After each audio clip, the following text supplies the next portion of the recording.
So I just hear us talking. Yeah, you can hear us talking. You can hear yourself as well. Yellow. Oh, that's Yeah. cool. So Kai, what's your last name? Kalscheur. Kalscheur, dude. Oh yeah. Cheers, my friend. Cheers, baby. Thank you. Honestly, I don't know if this is Buffalo Trace. It smells like it though. Thanks, it. That's it. Yeah. Not exactly a liquor connoisseur. That's alcohol. Mhm. I know that much. Yeah, definitely alcohol. Besides that, no fucking clue. I got a Brady. You know Brady at the lab? I have to see his face. Fucking tall mullet guy. Yeah. Looks like a sleaze bag. Mhm. He's a liquor connoisseur. He'll tell you exactly what that is, what's wrong with it. It's so annoying, but Well, at least you know he got it. he knows. He's good stuff. Yeah, I got this off of. Heard Joe Rogan talking about it. Yeah, I tried it too, just because of that. I like whiskey and bourbon, brandy, all that kind of now. I don't know if I kind of got a taste for it later, in life. Like, I mean, I'm only 24, but like I didn't used to. But lately, just on the rocks, fucking straight up, whatever. I definitely enjoy it. Good old cigar. Hey, I've never smoked a cigar before. They're cool. They're chill. Are they? Yeah, it's a cool, just like relaxing. I think it's more of like, I think I look cool doing it. Even though I do kind of, I'll do it like alone. Like I do genuinely enjoy at once in a while. It kind of tastes like you sucked an old dick for like 3 days after. Like you can still taste it in your mouth for like 3 days after, which I hate that the most. Yeah. But like if you're outside doing something, like my cousin has a wedding. We're leaving like next Sunday in Cabo. So like you go on the beach, you have just a stogie, you're chilling. Like it's relaxing. Either the nicotine or like how cool you think you fucking look or whatever it is. It's I do enjoy it. Yeah. I've always wanted to try it, but I'm scared to try like a bad one. I've tried Swishers. Yeah, I think it's like the lighter it is. Like just get like a light one. Like the tobacco. Like yeah, Swishers. I don't know what the fuck. But like an actual like nice rolled thicker cigar, or you can even get like thinner ones. But just the lighter the color, the generally like the easier the hit. When they get like the super dark and almost black, like that's just like a super harsh. Whatever reason it translates to like either nicotine or whatever the fuck is in the. Yeah, I don't know much of that. I just use blunt. I just use it for the blunt wraps. Yeah. So I've tried it one time to like smoke it straight, and I was like, dude, fuck that. I don't know how people do it. So yeah, I'll do like black and milds, like the 99-cent like wood tip wine. Oh, dude, all day. Those aren't bad. No, they're pretty. I mean, they don't give you like that fucking homeless dick cigar taste for like 3 days after. Yeah. But I don't know, and I don't do them a lot. But it's just like if I'm out, like on a road trip, I do them. Or like out doing like an activity like 4th of July for lighting off fireworks or shooting guns or something. Like I'll do something like that. But I'm not like every weekend or I don't really like that, especially like competing. It could be like mental too, because I know a lot of like the Thais will like just inhale cigarettes and like it doesn't seem to affect them, but for some reason I always feel like I have to like clear it out, even though I'll do like one, and I don't know if it mentally I'm like, oh, I know I smoked or like drank or whatever, where like it still fucks with you like longer than you think with like the amount of practices and how hard you push yourself, even with like eating. Like you eat something fucked up, you just like you do 15. We do like Wednesdays and Saturdays. They do like up to like 15 rounds of sparring, but people take like a couple off here and there. Especially like Saturdays if you're wrestling or something, where like you can't really wrestle like fucking 15 rounds in a row. But like if you eat anything bad that week or like the day before or get shitty sleep, like it kind of brings it out of you there. Or like the hard wrestling practices, like when you know how you feel when you're so like healthy and feeling good and eating well, and like you feel good, and then you kind of take a little bit off, you eat like shit, you get drunk, like you do this, then you come back in, and what like normally people would do, like I don't want to say like a normal person, but someone who's like not competing at like a higher level, like they just they get through their job, they don't really feel it. But when you can feel, at least I feel like it could be like some mental thing, but every beer and everything you drink, like just a couple here and there, like that next day I feel it at fucking practice. It's just not just as sharp as you usually are, and it could be a mental thing, but. Well, I mean, it could go to your physicality too, because you're dialed into your body. I mean, Yeah. It seems like you've been playing sports essentially your whole life, so Oh, yeah. you kind of know how your body feels. I mean, I think that's kind of the same way for any athlete, though. You drink, you're drinking. You're gonna feel a little, maybe not off the whiskey, but you eat bad, you eat pizza one day. You're on a good diet, and you eat pizza, and you fuck up yourself, and then the next day you feel like absolute dog shit. Yeah. And then you really realize that with your athletic body and shit. So. Yeah, dude, I was watching. I'm speaking about like weight and stuff. I know it's way off topic. My sisters were just over here, and they're watching the show on my 1,000-pound sister. Oh, that big bitch. Yeah, They're dude. so fucking funny. Fucking massive, dude. You see when she thought she was pregnant? That's where we're She at was right like, now. I'm fucking thirsty. I'm just thirsty all the time. Like, I think I'm pregnant. Like, I've been craving shit. I haven't. Like, you just thirsty, bitch. And like her sisters fucking, they just fight all the time. That's so. I don't want to be fucking 1,000 pounds, but it'd be funny just to be super immobile with like your best friend and just fucking roast each other all the time. Yeah. That's just nothing else better to do, just to talk shit to each other. Yeah, I couldn't imagine being 1,000 pounds. Dude, I can't imagine being fucking like just having like a beer belly. I know it's coming, judging from like my dad, and like I'm not naturally super like lean or anything, so I know. Like, I've slipped a little bit and hit, like, 205 or whatever. Like, I know it's coming. That belly's coming to me. But, yeah, I don't know how the fuck these people, dude, fucking people that are that overweight, like, disgust me. I get, like, I'm, like, visibly, like, in Walmart, they're on, like, a rascal. I'm, like, visibly, like, ugh. Yeah. Like, I don't know what it is. It's not like, oh, you're a dad, you have 4 kids, you're putting through college, you have a beer belly. Who gives a like? Your mom, you're 50, you've had 4 kids. Like that's not you're a little over. Like who cares? Yeah. It's just like they're like 30, no excuses. Besides their victim mentality, and like they think they have like some disease. Oh, my thyroid, something. And maybe for like the 1% that's real. But so many people, it's just like now, and it goes back to our food, the shit we're eating too. Yeah. But like they'll just be obese and like 30 on a rascal in Walmart, and I just like I gag, I like cringe up. I don't know, I like have like a physical like reaction. I'm just like so. Oh my god, I hate it. I hate like the mindset they have, the victim, like the just no work ethic, nothing, because you have to go so far past to even be that. Yeah. Like you're a little chubby, a little overweight, like it's whatever, but. Like, to get to that where you, like, eat yourself into a fucking rascal is disgusting. I fucking hate those. Oh, my God. It drives me crazy. Because there's people that have it so much harder everywhere else, either with food or work, that they can't. They're trying to not, like, like die. And it's just, like, these people are just so lazy. Fucking, it drives me crazy. But. It is crazy that we allow it to happen, though, as a society. Yeah. Because it's more and more. I see them more and more often than I did when I was growing up. Well, you see him grow. Well, I'm a little bit older, 6 years older than you, so we probably saw the same stuff. But I used to see hardly ever anyone super obese, and then as I got older, more and more in the wheelchairs, more and more driving around the fucking scooters. It's just people accepting it. They're too accepting of that shit now. Like it's not like it's not good. Like it's no, you're fine. Like they're living their like no. Why? What? Then you see like these like airlines are if you're like so morbidly obese. It's like Frontier or Spirit or some bullshit. Like if they're that obese and they show up and they're taking up like 2 seats, like if you're over a certain weight limit, they'll just give you 2 seats for like the price of 1 or something. Yeah, it's fucked up. So they're like pushing people from whatever trip they have to like the next one, which maybe that got delayed. Maybe it's whatever. It's you shouldn't be there in the first place. That they take up 2 seats and they got like pushed to like another flight. Yeah, just because they're taking up 2 fucking seats. Oh my god, that fucking drives me crazy. It's way too accepting. We're too accepting of that. That's so stupid. Yeah, too tolerant. 1 second, I need to put my phone on Do Not Disturb. Okay. Back to our fat people. Yeah, motherfuckers. Yeah, dude. And then I love seeing them on Instagram, though. I love seeing them on Instagram and seeing people, the comments. Oh, dude, I was just going to say the comments are so... Dude, it's crazy when they let them, like, because you can just disable comments, but it's crazy when they let them... Just let it go. They're like, I'm going to be strong enough. Then they just get destroyed. They just get fucking obliterated in the comments. Yeah, dude, it's fucking ruthless. I mean, it's everything I think of. Yeah. I first go there and I'm like, all right, let's see what these motherfuckers have to say. 'Cause if I'm thinking the same thing. Dude, I take a big sigh and I'm like, fuck, I'm doing this. I'm going down this rabbit hole. Then I just open up the comments and sometimes it's those, you've seen those videos where it like, sometimes they're kind of asking for it, but sometimes it's just like, they had that on like the, whatever Tom Segura podcast. Yeah, is it like 2 bears in one cave or something like that? Or with his wife or whatever, where they were talking about, it would just be like chicks like that one like fat chick that does like coffee.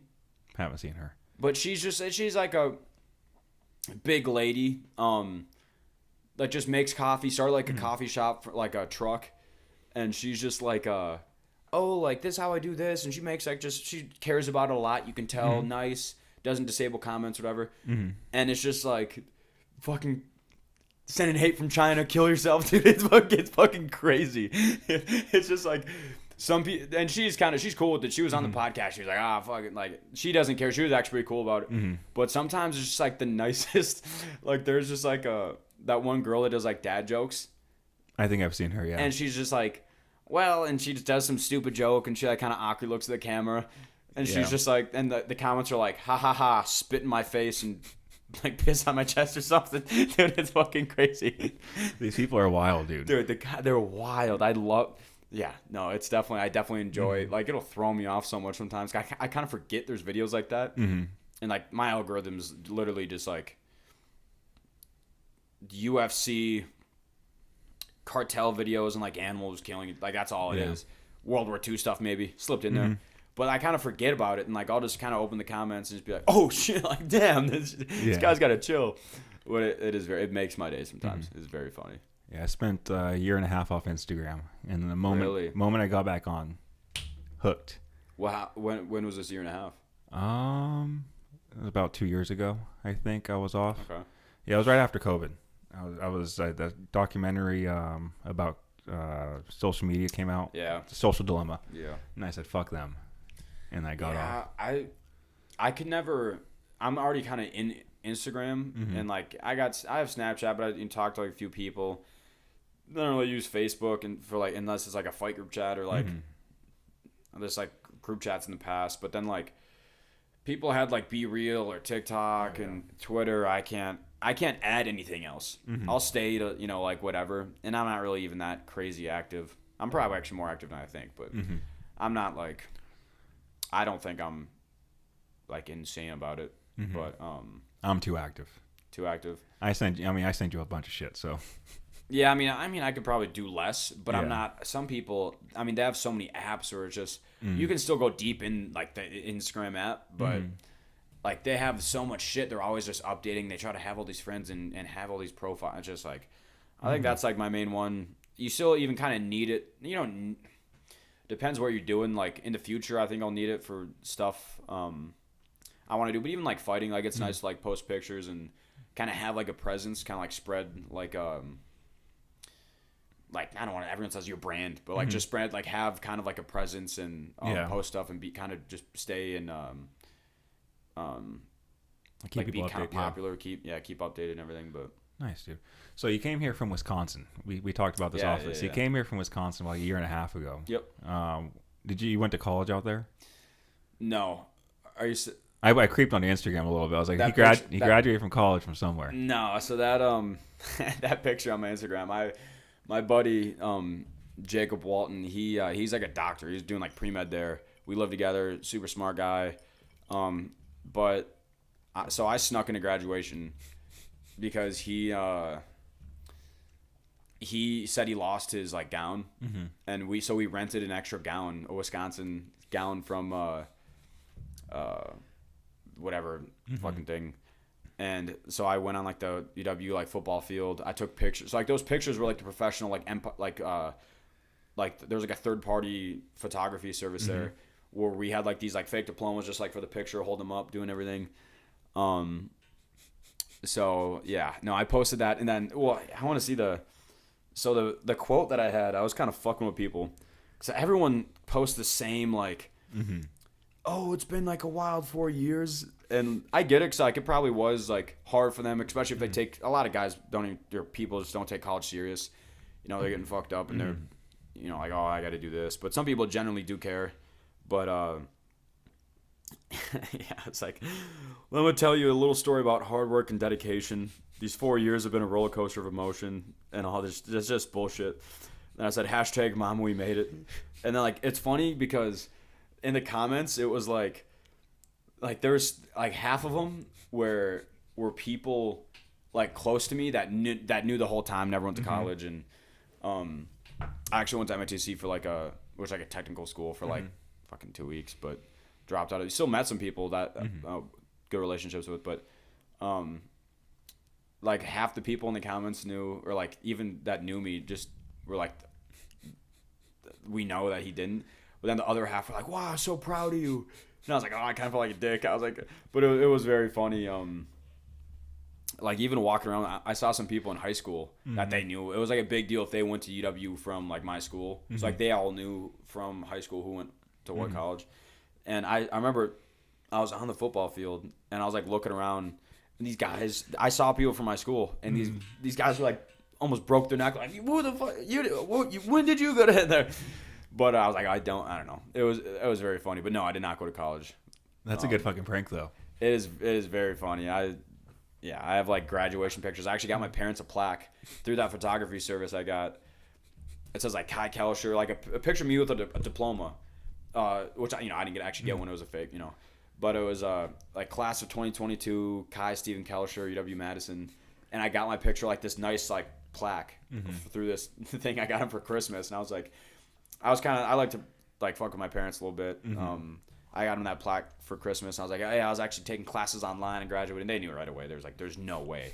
And I was like, no. But I've done other pranks in the past where like I've told them how like I didn't actually, but I told them like I got a chick pregnant, and like it was like this big thing, and it was like a gender reveal thing, and I was fucking with, I don't know, there's little stuff like that. And I guess that's not really little, but I mean, it's pretty fucking funny though. It was very funny. It's especially when you are family. It's very funny just to fuck with them. Yeah, it's not worse than Bam Margera. I don't know if you remember his shows, dude. Yeah, what was his? Phil. Was it Phil? No. Yeah, but what was that show called? Viva La Bam? I think it was Viva La Bam or something like that. Yeah. Oh my god, they tortured that fucking. They fucked him up all the time. The dad. The dad, and he was kind of cool with that. I don't know if they're paying him, where he was like, "Fuck it, fine." But yeah, Bam would fuck him up. He'd be sleeping and just beat the shit out of him. Do the worst pranks to him. The Jackass, the Wild Boys. I have some videos on my phone of being like, hey, my name is Kai Kalscheur and this Jackass, and we just do some fucking, we're like 13, 14, 15, whatever. Yeah, dude, we're trying to make it to the fucking show. Not even. It's just funny. It's just funny. Like that's what we grew up watching, like all the Jackass stuff, Wild Boys, Steve-O and Chris. Like it was, and I don't know, like I grew up in the country in Wisconsin, and so I was kind of around like wildlife and hunting and just like in nature more. So like seeing like Wild Boys, it was pretty cool. Like them fuck with animals. Like I'd be picking up like just like snapping turtles and raccoons and just like random stuff we're finding around and everything. So it was cool to see them do it with like these crazy fucking animals, like cobras and I hate snakes, but that's actually one of my goals here is I want to like pick up a rattlesnake and maybe I just want to pick it up. Where like there's videos you can do it, but even like catch and cook, and I want to make the skin go to like the taxidermy and get like I got a few cowboy hats, like there's like bands. Yeah. I want to make like a rattlesnake one where like they make them, but I want to catch it, and like that's just like a little goal. I have like a weird bucket list, but if you ever want to go hunt them, dude, I'll take you. Yeah, you done it before? Oh, I used to come every summer. Shit. Yeah, I used to live in the middle of nowhere over here. So growing up, I was from like 6th grade to sophomore year. So was that 4 or 5 years? I think it was 5 years, 5th grade. I lived in the middle of the desert. So I just rode motocross and just walked around the middle of the desert with my bike and stuff. And all my buddies. It was a bunch of little kids. That's fucking sweet. Yeah, I loved it. But my first week out there, a rattlesnake was like from you to me away, and it struck at me. And then ever since then, I said, I'm going to kill all these motherfuckers. I want to kill it, dude. Take me. I want to go fucking rattlesnake hunting. Dude, it's fun. Dude, I want to go but a lot of it's just like the Wild Boys stuff, the kind of the thrill, like same thing with like MMA it is more of, it's not just like for adrenaline. I kind of did get sucked into it, but I still do like that, like kind of like conquering fears like bull riding. I want to get at Buffalo Chip, you can if you win like the it's like an amateur like novice bull riding tournament kind of thing they do, where you have to like add a point, get 2 full rides. It's like however they even did it. So I've done it like probably done like 20-25 rides, but I've only done 1 full ride. But you have to get 2 full rides in a month, and like whoever gets a high score gets a belt buckle. But it's just shit like that drives me crazy. Like I want that so bad. Yeah. Same thing with like the rattlesnake thing. Like just this one time. Like I'm not gonna chase a career and whatever. But it's just it's just doing that and just like accomplishing it. Even with like jujitsu, like I'm doing jujitsu for MMA, but I still want to get. I'm a blue belt technically, but I still want to go to like a tournament and win like a gold medal. I'm not going to start doing a bunch of competitions and like chase that, but I'm doing it like doing the like jiu-jitsu mix of MMA, like how you work it in. But I still want to do that just to kind of achieve that, do that, have like something like that. Just those little things that I'm side quests. Little side quests that I'd like to be like, oh, I did that or Sea Monster calls him a side quest. So he does. He's like, Sea Monster's sick. He's fucking crazy, dude. He was a professional gamer. Didn't know that. I saw. Oh, yeah, I was cliff jumping with him. Had his like favorite spot. And he was casual. He was just like, I was like professional. I mean, like a bunch of money growing up. I'm like, damn, dude, that's fucking sweet. Yeah, it's crazy. Yeah. What was it like? Were you living in the country before you moved out here, or were you kind of more in the city there too? No, so right when I was 18, I moved out of my parents. We live, so not like we don't live like on a farm. Like I didn't grow up like milking and like because a lot of people it's like a dairy farm. Like they have like all these farm chores and stuff. I did grow up in the country, like surrounded by fields. We have like just under like a mile long driveway. Like we're in the we don't have like a fence we have like 2 mastiffs. We grew up. You can't even have like small dogs out there because the coyotes will just fuck them up. So like, and we don't even have a fence because there's fields all around us that we technically own, but like we don't even have the equipment to like farm them. Like all the huge like $1 million combines. Like all this farming stuff's so expensive. So there's like one family of farmers that farm all the fields. Like we lease and like they get some profit. We get however they split it up. But so I did grow up out there, and then which is definitely cool. Then once I was 18, I moved to Madison, which is like 45 minutes in the city. It's like where UW-Madison. It's like the college. It's like Tempe. It's like if I just moved from this unincorporated town to Tempe for 4 years. I was just working at our family business. Shout out UW Provisions. And then I started doing. There was like a year where I was just doing that, and just getting blacked out on the weekends. I had my brother's ID, and we don't really look alike, but I mean enough. But and then that like following year, I started doing. I found an MMA gym out there, Chosen Few, and then just got obsessed with it. Just that competition where wasn't even like oh, I'm gonna make a career out of it. It's just the competition you kind of miss. Like I did 3 sports growing up, ever since I was kindergarten, and then switched to kind of like all contact sports when I could do like football and lacrosse, and then I did wrestling in the winter. So it was just that competition where I was still like going to the gym and like trying to stay active, but there wasn't like a why, where I was so used to like. I don't really take football or lacrosse serious, like at all. But it was just like, even with wrestling, it was like, even though I kind of fucked up by, I only did it like during the season since I did 3 sports. Like, so I only did it for like the 3 months out of the year where I don't have like any like good accolades in wrestling. Cause I didn't like even summer camps I didn't do. Cause it was like all football 2 days or just like trying to do like chill in the summer. But a lot of it was just football, which I fucking hated. But, it just took up a lot of time, and it kind of gave you just like I don't even like working out, like just going to the gym and lifting. Like I just can't get into like just doing that. Like I'll lift to get better to like be healthy and get better at fighting or whatever. But it's just like, so it gives you just such a good why, where it's so easy to show up every day, and to work out and to work towards something that like it's going to directly. Because even in football, it's like I can just not do good, and other teammates do good. They take out, And like, but when it's just all on you, it's just such a you. It's just so much pressure. But it's good. But so yeah, when I was 19, when I literally on my birthday, for my birthday present, it was I asked for a year membership for my mom for this MMA gym, and and that's kind of it. Got super obsessed with that, where I kind of started not like I was still working full time and.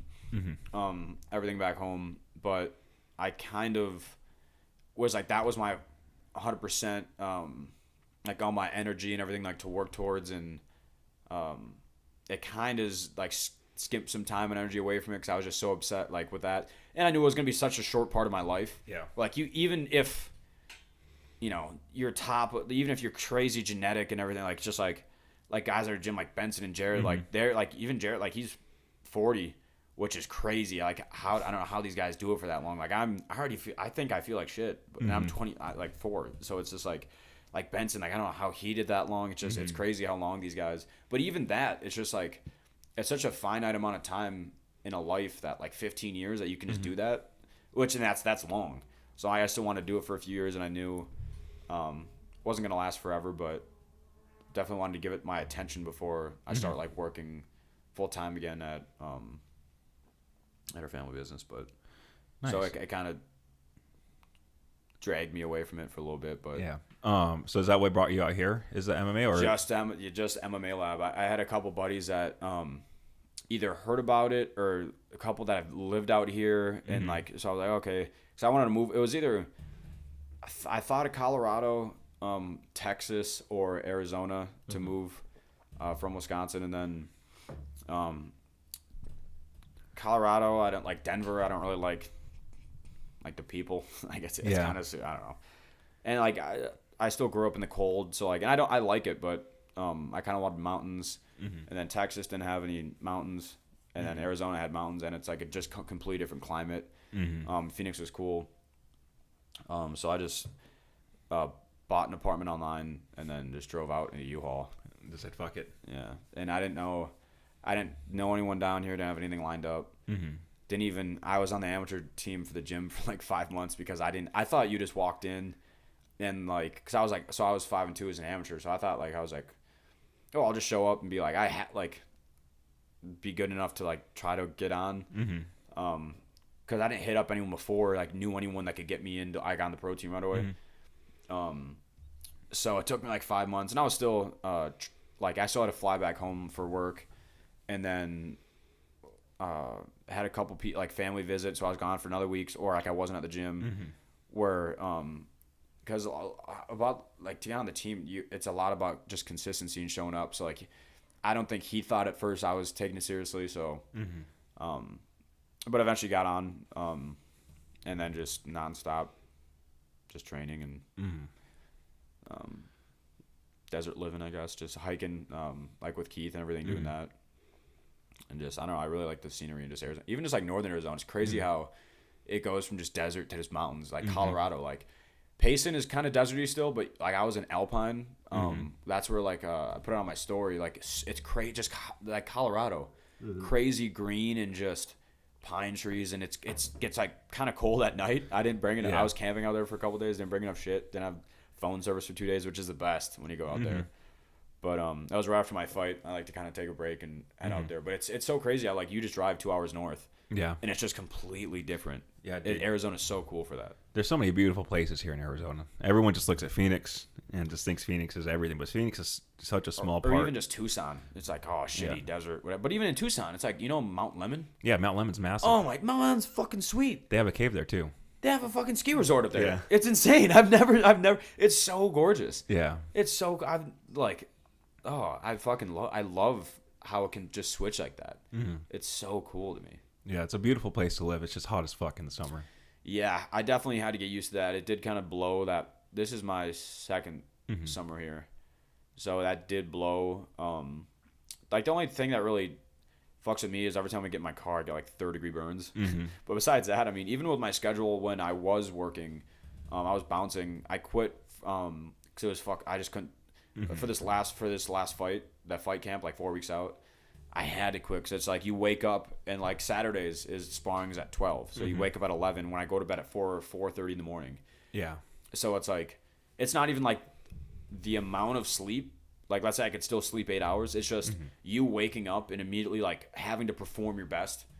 I could just not. That's like I got cut, and like once I got cut, because I just wasn't sparring good. I was like super flinchy, and like you have to get like this flow state. You have to be awake and like get like some sunlight in your eyes. Like even if you're drinking caffeine, it's like you just have to be like awake and aware. It's just so now it's nice to wake up at like 7, 8 in the morning and like be completely awake, go on a long walk outside, get sun in your eyes, breakfast, caffeine, some breakfast, and then go to the gym. Like our practice at 3, and I will work out, or I'll sometimes have like morning sessions too, a few days out of the week. But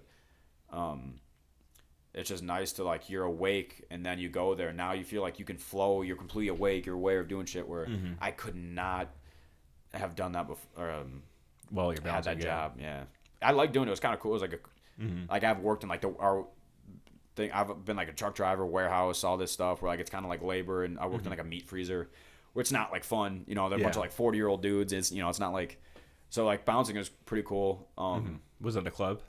It was just in Tempe. It's Casa and Mill Q Club and a couple other ones, but it was cool. I've just never done it. So for a job, it was just I got tipped out and stuff. Like I didn't really do anything. There was like a couple of people out now and then, but it wasn't like not too crazy. No, it was just and it was cool. Just like it was fun just seeing people fuck around and be drunk. It kind of pushes you away a little bit from the whole drinking scene. Just seeing people be fucking idiots and which I already was kind of getting pushed away from because I was going so hard. Like I had my brother's ID since I was 18, moved to Madison, which is like Tempe, going out every weekend and blacked out twice a week when I was 18, 19.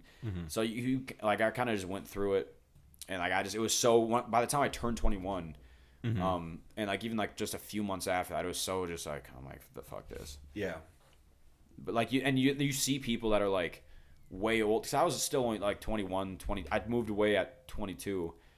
But you just see like the same people back home that are like either your same age or like 28 doing the same college bar thing. It's like, what are you doing?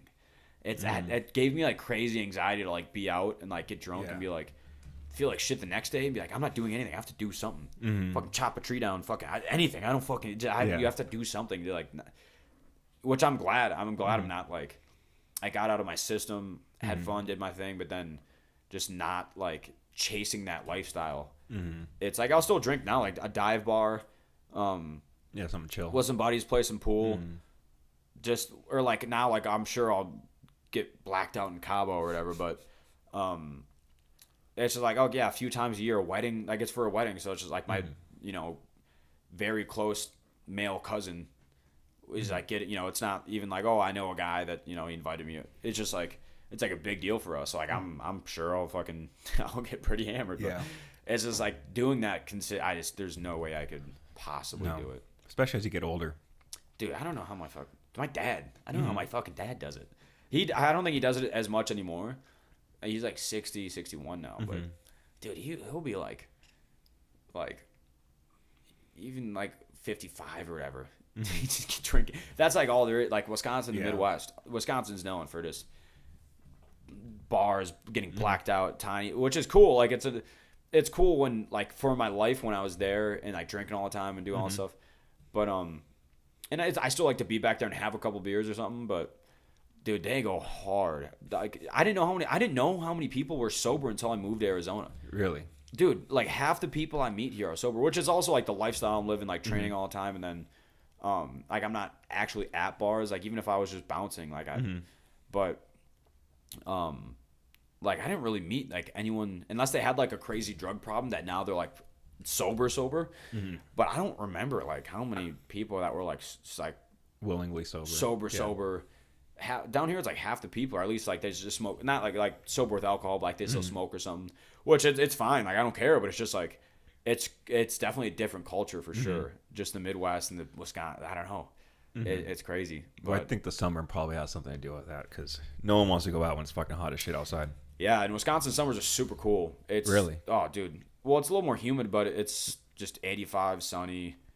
It get up to 90, and it's humid, so that can feel hotter. But the summers they're so cool. Like a lot of lakes and rivers everywhere. Oh, nice. It's just rolling. It goes from like Madison's cool because it's in between like two lakes. So like it's called like an isthmus or some shit. Like the body of land is like called that because it's just in between two lakes, and like the middle thin part is like the capital, and that's where the college is. And like just I lived kind of by when I lived down there, I lived by one of the lakes.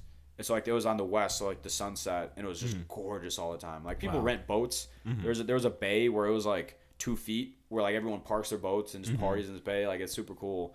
Like area, like there's a bunch of like there's bars and like restaurants on the like the lake, and there's like rivers out there. It's pretty cool. Especially like we had a cabin, like we had land out there.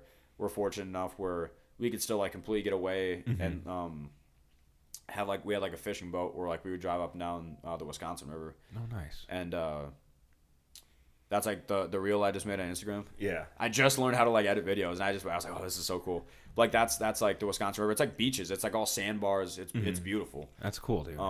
But like we just started camping along there and just getting drunk, and like we hammock on the like these you don't, I guess you wouldn't hammock on the sandbar because it's just sand. You tent, but like there's still like trees in just the middle of this river. Then there's like little beaches around it. Oh, wow. But the summers are super cool out there. Winters, they can still be cool. Just if you have snow, just like how Colorado's cool, but we don't have mountains and as much snow.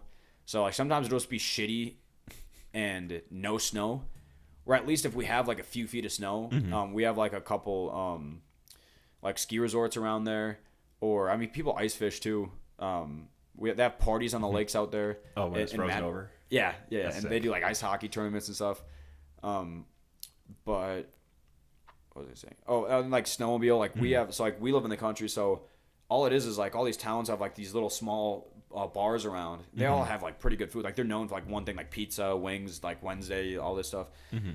So if there's enough snow, which we haven't been getting recently as much. I think I remember growing up there being more, but I don't know. But regardless, they open the trails after like 8 inches of snow, and then you can just, and there's no cops on. There's like DNR, but and everyone just gets blacked out and just drives their snowmobiles from bar to bar. It's so cool, dude. It's so much fun. It seems like a fun life, dude. Dude, it is sweet. But if it snows enough, and if you have a snowmobile, and if everything works out, but when it does, it's super cool. Even to, and like the trail, it's cool trails, just like in between, like in the forest, just like winding in, and you stop at a bar, you just get off all your snow gear. It's very safe, very nice out there. Like that's the biggest thing I've noticed about here. It's not really like all the Midwest nice, or like they're nicer in the South or whatever.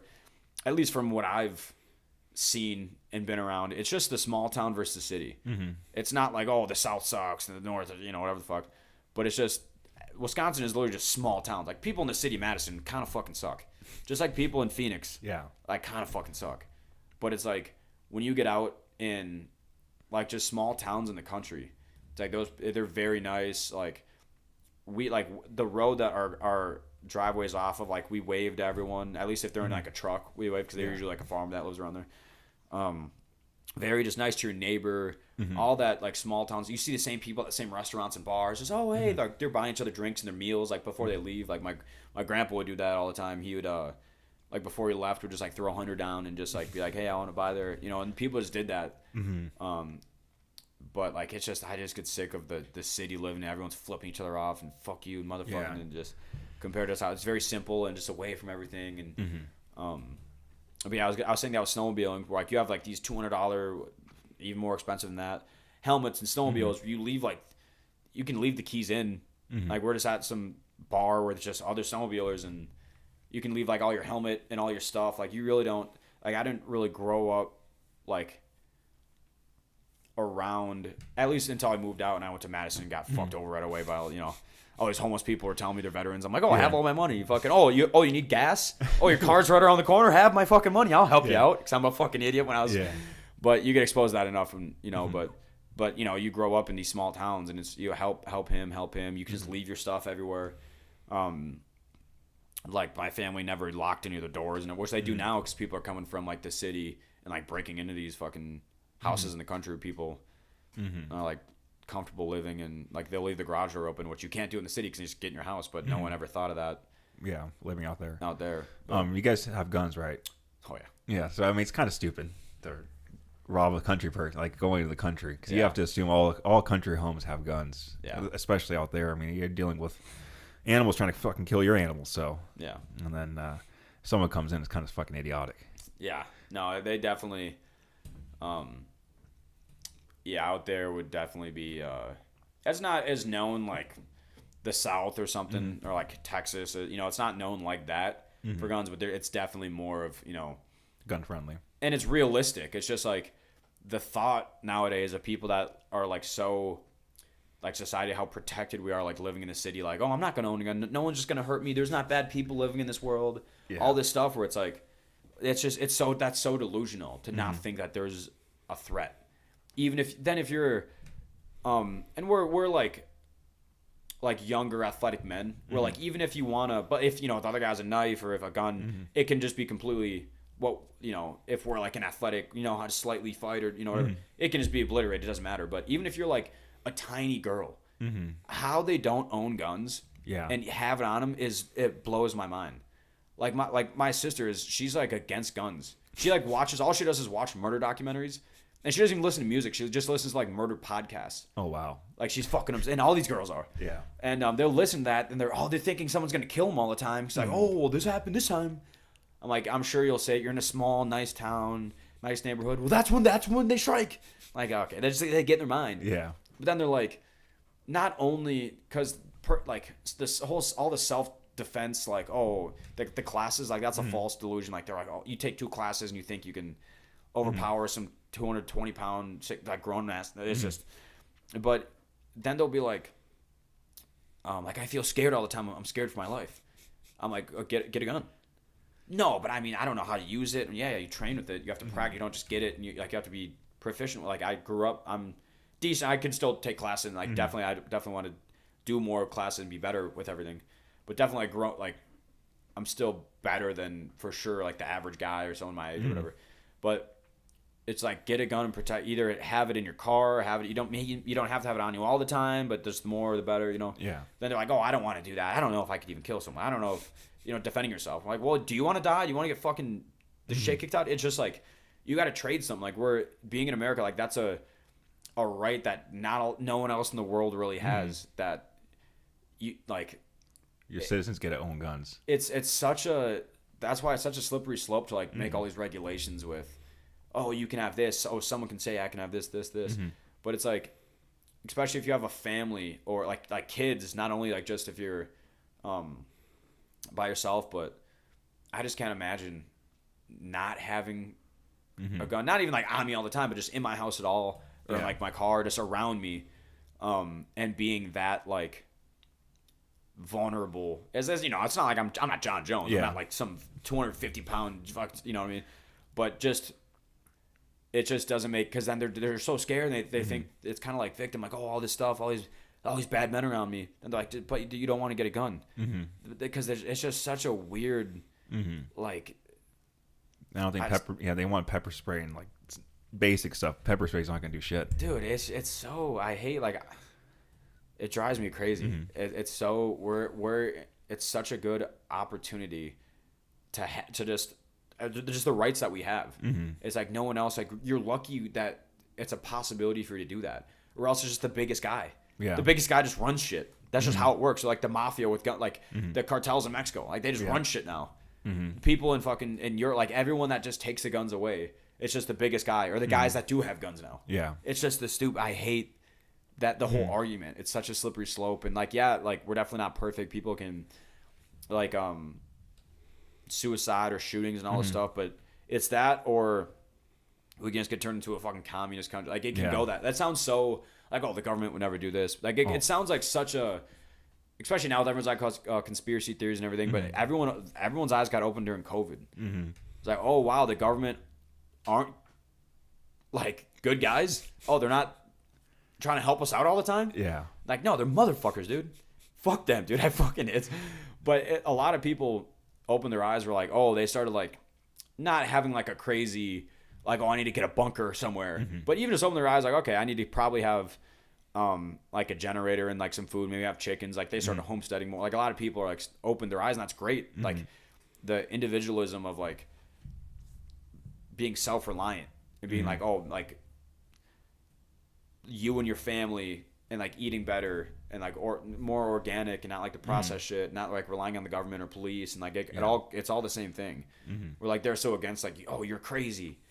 Oh, I'm crazy. Like you showed time and time again, you're not there to help us, and you shouldn't, like, you can't be. It's impossible. Like that's giving you too much control anyways. But it's like, hopefully we go back to the original. Go more towards that. Hopefully it opened enough people's eyes that were like, oh, fuck that. Like I'm not relying on that. Definitely opened my eyes a lot more during COVID. Yeah. I mean, I went to college and then opened my eyes in college, like how much they're infiltrating colleges. Like, dude, I was this close. They almost converted me. And then they got my email and they blew up my email for like 4 days straight. And I was like, dude, you guys fucking pissed me off. So I got off the Democrat train after 4 days. It's just crazy how like it's just such a system, and a lot of people, they don't open their eyes to that. Yeah. It's like they're so. Would you like some more? Oh yeah, I'll get a little bit. Not too much. I don't know. No, it's all good. Thank you. Of course. But it's so like they think it's like a delusion. Like they think they're open-minded. Like, oh yeah, I'm doing all this, I'm progressive. But then it's like, oh, not really, because you just said I'm a piece of shit for my views, even though I'm like fine. Like you can do whatever you want. Like a lot of people think that way. But it's like, oh, you think this, you piece of shit. Like I thought you were the open-minded, cool one. Yeah. We switched somehow. But even like they're so like believe your professors, believe what they say, everything is truth, every doctor ever, no study can ever be false.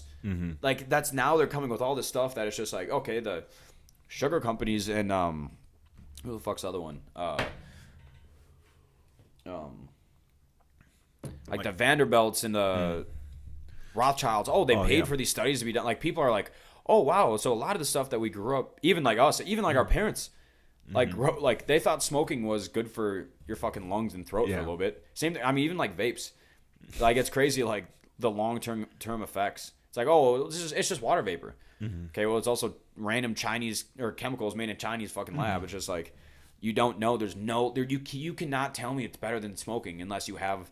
They've been smoking tobacco for thousands of years. I'm not saying it's great. You know, I don't do it all the time. No one should. You know, it's not a great thing, but there's no long-term effects with like vaping. Like I'm not a fucking doctor, but they're like the chemicals and like they constantly hit it all the time. It's fucking candy corn. Oh yeah. Unicorn, fucking pixie dust, whatever the fuck it is. It's just like they're just doing it all the time. Like what can possibly make that flavor that you're inhaling 24/7? It's like that, like this delusion. There's already kids that like their lungs are like dropping or having like cysts or some weird shit. And they're like 25. That's wild. Like that's like some weird shit they have in there that like that's gonna be like when we're just like when I don't know, maybe my parents, maybe my, you know how like prevalent smoking was back in, I don't even, just back in the day, let's just say. I have no clue. Oh, in the 50s, the 60s. I don't know when like all the campaigning kind of started and stopped, but like they used to think, you know, way earlier in like the 1900s, like, oh, smoking's good, whatever. Then now it's like all my parents were like, oh, well, we didn't know back then. Like they say that when it comes to smoking, like that's gonna be us. We're gonna be 80. There's gonna be our friends are dropping of fucking lung cancer because they vaped for fucking 40 years. If it even takes that long, if it's not like all of a sudden people just start dropping out at, you know, the fucking sky, because they're fucking just, we don't know what the fuck's in these cheap dollar fucking vape, like it's, but we're gonna be like, oh, well, we didn't know then. Like, oh, is this delusion that these random people that we don't know or probably shouldn't trust because they're selling us this stuff, and they say it's just water vapor, it's just, you know, this. It's the same thing where they just tell us it's good. Now it has like this vegetable oil and all this processed food. It's driving. Like all I do is. Not all I do. Like I'll still like, especially like after my fight, I've been kind of picking out a little bit. But like usually it's just meat and vegetables, which I still have to have like carbs and some stuff for like either muscle recovery or just like explosive, like the fast twitch stuff. When you're training all the time, you kind of need that. But like just like organic ground bison, grass fed beef, same chicken, like all the same stuff, like. It's easy just to, and everyone's like it's easier to go carnivore and then kind of like, because I can literally just eat fucking ground beef and like mixed vegetables for the rest of my fucking, it's so, and I just I don't know, I enjoy it. It's very like I can keep doing it. A lot of people pick these diets where like they go so hard and they're so healthy for 1 week, 2 weeks, a month, and they're like they can't keep up with it. It's not, you know, like it's not sustainable, but. It's like for that, like I like to do it. I feel so much better, like just not eating fast food and shit. Which it's still nice to go to whatever and pig out once in a while. Yeah. But it's just everyone keeps doing that all the time. Or they go to the grocery. I see some of these people's carts. Like I go to Fry's. Yeah. And it's just like I'll get like some sweet treats now and then. Like I'll get like right now I have like tiramisu and some fucking ice cream shit, but and I mix them together. It's so good. But then again, I'm picking out a little bit. But I see some of these people's carts at Fry's or Walmart or wherever the fuck you're going, and it's just like, the whole cart is to the brim. It's just one fat bitch, and it's fucking Wonder Bread, Oreos, 3 boxes of cereal, orange juice, and just all this. Like, it's like, how is that a week supply? How is that possible? Like, that's so insane to me that they even feel good. Like, if I've been eating good enough where just so I don't get fucked up in sparring. Like, you have to eat so good and like healthy just so you can last and like not, But you do that enough where like now if I eat, like I've been eating like shit since I was like after the weight cut and stuff, it feels good to relax and eat like shit. But it's not even very like satisfying. Like you eat like pizza and shit, you just feel so gross. Yeah. Where like before, and I guess I was younger too, where like people say when they get older, like, how your body reacts, or, whatever. But it's still like just not like it'll be satisfying for like 5 seconds. But I feel like I didn't even feel it when I was 15, crushing a fucking two fucking boxes of pizza or whatever. Yeah. But I don't know how these people are still like 50 and just not. I don't know if it's like the inflammation, if it's just like the insulin spike, like whatever it is from all that bullshit. But I can't do it. I don't know how people possibly. Yeah, it's insane. I think it's mostly addiction, dude. Because I think definitely sugar. Sugar is the most addictive drug out there. Sugar than caffeine, but for sure. They just dose all this shit up with sugar, and then to get off that's you get a fucking headache from getting off sugar. Oh yeah. And no one wants to deal with the fucking withdrawal. And withdrawals suck, dude. Yeah. Withdrawing off like carbs, withdrawing off food, like sugars, you just want to go right back to it. Because once you have that piece of bread, slice of pizza, your body's like, all right, I'm feeling a little better. And then they just don't want, they rather feel like shit all day than that few days of headache. It seems like they're just weak-minded too. And it's like, I can't do that. I can't. It's so hard. I don't like the taste. It's just maybe I did get lucky where either the way I was raised or like a lot of people got lucky. Like there's not everyone's fucking like that. Like I just don't understand. It's a small few. Well, I don't understand how like so many like they'll complain about feeling like shit, being overweight, not having energy. Then it's like, okay, are you gonna look into it at all? Then there's kind of like, I don't know if it's false pretenses, but the whole like vegetarian thing, like it doesn't work for me. Either like pleasure or like actually eating and like running around and doing stuff. I've tried it. Like I'm open minded to it. It's not like I'm like, oh, fucking vegetables for fucking pussies, I still eat vegetables, but it's just like only that. I tried it and I couldn't. But some people might think like, oh, there's a lot of like myths, which I don't have all the answers for, but everyone's like, oh, you can only eat salad and like fucking 5 grapes and like they'll kill. That's like the whole like it not being a sustainable diet. Yeah. Where like even if they just get something that's consistent, where like you can kind of have like a bunch of butter on chicken and rice. Or something like that, but like even just smaller portions, and go for a walk. Fucking when you wake up, when you go to bed, drink a gallon of water. It kind of fills you up, all that stuff. It's just these little things where like it could either be people are fucking stupid or like a misconception that they're trying, but they looked at a website, they heard from someone that, oh, this is what you're supposed to do. You have to only eat 3 salads a day. Yeah, and that's like fucking 900 calories. Now you're deficiting too, which that's a problem I had when cutting weight, is you deficit too much, too hard, which it's like an anxiety thing. When you see I'm fucking 30 pounds out, not recently. Recently I've been like 25, but you're like, I'm so far out, I gotta just cut, and it's gonna suffer. But it's just like it doesn't work. Your body shuts down, your metabolism shuts down. You can only deficit like a few hundred calories more at a time. It's like a whole. I have a good feel for it now. Yeah. But a lot of people they'll just shut down. Like I'm tired of being fat. I'm gonna fucking get on this diet. Yeah. They eat two fucking salads a day and they feel like shit and they go back to their old ways. But I know it's just a lot of little stuff that America's so unhealthy, and it pisses me off. Well, if we went to war, if someone invaded us, we'd be fucked. Oh my god. Fucked. Physically and like we would definitely, just the amount of guns that we have. It was fucking insane. I don't think we'd be fucked in that sense, but in the sense of like if there's a draft and physically, oh my god, it's so depressing to be like how weak just America. I'm so like patriotic, which even though like you look up like it's kind of more conspiracy, but even you look into the whole like why wars are started and ever since kind of World War I, what's been going on. I kind of went down a deep rabbit hole, even like World War II. Yep. Vietnam, Afghanistan, all that stuff.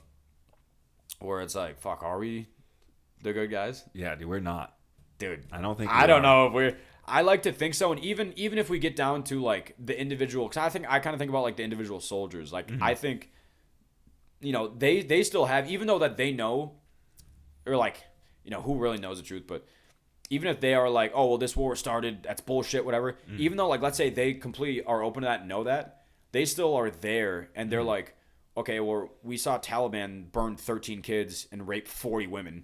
So them, even like, let's say they're there for the wrong reason, like as like a government in a country, even though they're there for the wrong reason, just the stories that you hear how these guys are just risking their lives for these other people. For you want to say like it's wrong that we're over there in the first place, or wrong that we're pushing our Western views on them. Yeah. Views on them. You can say it's good or bad, but it's kind of hard to be like it's bad when you just hear some of these stories. These either personally, like what I've heard from guys that have gone there, or like Tim Kennedy and like all these guys where they're like, I've seen them just slaughter countless just because they're religion, their views and everything. Which again, it's hard to say like, oh, that's bad, but it's just in some instances in these certain extremists that they just burn these kids and rape. It's just like. Even if we are there for the wrong reason, like these guys, like just wiped the Taliban out in this village, like that's not bad, Yeah, it's not bad at all. But it does get into like this big picture and what's that this is gonna do and why we're there and tax money and sending that shit everywhere. It's just like fucking. It's such a. It's hard. I'm into it. But it's just hard to keep up with it and have a valid opinion, because then you're like, oh, what about this? I'm like, well, fuck, I didn't know that. Yeah. I didn't fucking know that, but I don't know. Yeah, we've been just involved in so many random wars, though. Like, Vietnam was so fucked up, we didn't need to be there. Dude, it's the goddamn French got us in it. Yeah. I said this before. All my friends know this. The fucking French, dude. Don't like them. Don't like the fucking French. They got us. They fucking bitched out of World War II. They got us there. There's a whole thing on, it was a French colony. Like, everything was a British or French colony. Just like Africa was like British and French colonies. And they somehow, like, didn't do, it was some long story where they just didn't hold up their end of the bargain, or they didn't do something where now fucking America had to go in and deal with fucking whatever. But yeah, the fucking French. Yeah. I don't like, and like they think they're so high and fucking mighty. I don't know. It's just, I fucking yeah. But yeah, them and the British. What's crazy, like in World War II, like they controlled just Africa, and it's even crazy, like when you go into the like narrative of like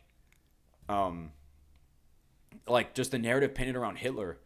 It's like, oh, bad guy, which for sure I'm not, because everyone's like, oh, you're defending him. Yeah. No, but Stalin and Mao each killed Stalin killed 50 million people or something crazy. Mao was like 70 million through starvation and the communist practices of taking away guns, taking away farmland, taking away food, having them work in camps, then they would feed them. It's just like, okay, well, those guys are pretty bad. But you don't make the 1,000 Nazi movies about that, like that you do with the Nazis about them, because like 6 million Jews is bad, right?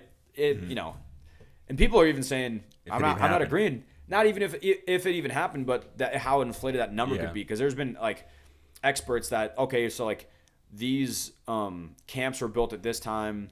This amount of people, like shit wasn't really adding up. Which again, who am I? I have no fucking. But I'm open minded to being like, okay, everything that we were taught in school isn't 100% true.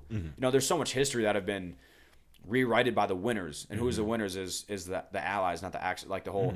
So, but even like the British and the French, it's crazy. Like you watch these documentaries, and it's like the narrative of like, oh, we're the good guys, they're the bad guys. Okay, well, we were partnered up with Stalin. Yeah. And it's crazy because like they hid, so like they killed. There's millions of Africans that died in work camps, and the British and French had in Africa. And when the Nazis went down to fight the British and the French, but they fucking just gave up in Africa, there's Northern African countries or just groups of people, I don't know how, that fought with the Nazis against the British. Same thing with when the British were going up until it's like Stalingrad, I think was the last, because that's like when the Nazis were in this Soviet territory for the winter, where everyone gets fucked up in Russia for the winter. So they started falling back. But when they were pushing across Europe and into Russia, all the communists that the Russians had, that they were just slowly starving because they took all the farmland away. They were when the Nazis started losing, they were falling back with them to escape communist rule because they're just starving to death. Yeah. Which again, it's like, I'm not saying these are the good guys, but it's just a narrative of like, we're good, they're bad, bad. These guys right here, this little country that somehow almost took over the world, they weren't doing anything like, I'm not gonna say right, but like they did something that was good enough to just almost fucking like, that's crazy. Yeah. But then it's just again, I'm not defending, but it is interesting, and just the narrative of like, oh, the British are good, Nazis bad, but then the British were the ones that were bombing like German towns, and then they're like that they started doing that, and there's talks of like Hitler being like, we didn't want to bomb, it was only like military zones or like whatever establishments, and then there was like, well then they started having to bomb go back. where like people were hiding in like the train tunnels and everything, but there's like a bunch of like hidden stuff where it's like, I didn't know that, like that kind of changes stuff, you know, like, oh, they were bombing like random, it's just crazy that a lot of that shit was hidden. Yeah. Like, oh, wait, the British killed millions of Africans in work camps, and that's not good. Like, what the fuck? How is that not? I never knew that. It's just shit like that is like just a narrative that people push. And like, they still hide that. Like, oh, does that mean you're defending? I'm not fucking defending Nazis, but it's just so crazy how they, just the narrative that throughout history, like, who knows what's fucking real? Yeah. I think Napoleon Bonaparte had, what's that, his quote's like, I don't know, history's written by the winners, or it's some shit like that, which it's true. It's crazy to look back and be like, a lot of the shit we know is probably just the shit winners fucking wrote. It's half wild. true. World War II was wild. Dude. It's a fucking wild time. Like, the reason why even it started, like Germany, or why Hitler even came to power, is because of the Weimar Republic and how fucked up they did. Everything they fucked up, dude. Yeah, hyperinflation, which is where we're going if we don't fix shit right now. And then, you know, that's how the what they call the right wing extremists come to about. Yeah, but it was like even the Treaty of Versailles. So it was after World War I when they put like they limited his. He can only have like 100,000. He couldn't have a navy. He can only have 100,000 troops. They fucked him like with the economy. They took their land. Where the land that I think it was Poland. There's another thing.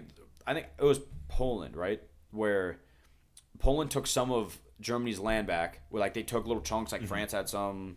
Whatever, and so the ethnic Germans, the Polands were just slaughtering. There's like 60,000, something crazy that kind of not started, but like the invasion of Poland was kind of because of that. It was because the ethnic Germans, that the land that they lost, that they were still living there, they were just slaughtering them after that. Yeah, there's a Treaty of Versailles where they were fucking Germany so bad, where that was kind of like the uprising where they all worked together and they just their factories, the guns they made, like everything was just so good. Like the engineers, like everyone said like the Nazi engineer, like they that's what they took, like the whole Oppenheimer thing.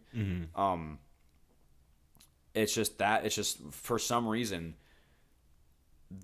which again, I'm not for like fucking like socialism or anything, but it's just for some reason, like for that short amount of time, they made it work, and other people try to stop it, either communists, or I know we're technically capitalists, but and again, I'm all fucking for capitalism, but for some reason, dude, it kind of worked for that short amount of time, which again, I'm not, there's no way I'd ever be for that, but it is crazy to look at that. Have you seen the Hitler documentary on Netflix? Probably, dude. I've seen a lot of it is like just YouTube shit. Well, it just dropped like a month or so ago. Oh, really? It's a recent one? Yeah. Oh, okay. Because I know there's so much shit about World War II and the Nazis and everything, but like, and even why, like everyone, like, you know, that trend that people have been like, oh, how many times do you think about the Roman Empire? Some fucking chick just do it. It's just, well, I mean, it is interesting, like the whole gladiator thing, especially like what we kind of do with like fighting. Like it is kind of like a cool, like that specific thing. Even how like they lived back then, but a lot of guys, I think it was more World War II because it would be guys. I'm almost too old too now. Where like I think the cutoff for draft is like 26, but it's even looking at like where. So what do you say you are, like 29. Yeah, so imagine like being 19, 18, like where you were now, or where you're at now, but imagine being what you were when you were fucking 18 and being like, oh, I'm just D-Day. Like that's so insane, because that would have been us. Like it just would have been the men that were fucking 17, 18. They faked their fucking birth certificate. They're 16, 15, whatever the fuck. It's so insane to be because then it's like our country, it's what? 1776. Are you trying to figure out how old we are? No. So it's just like early 40s. So it's like it's just not even that long ago. Oh yeah. Like it's so insane. Like my parents were born in like this like 1960. So it's like 20 years before that world. Like it's like my grandpa was born in 1929, and his life was crazy, but like he lived through what was that, the Depression?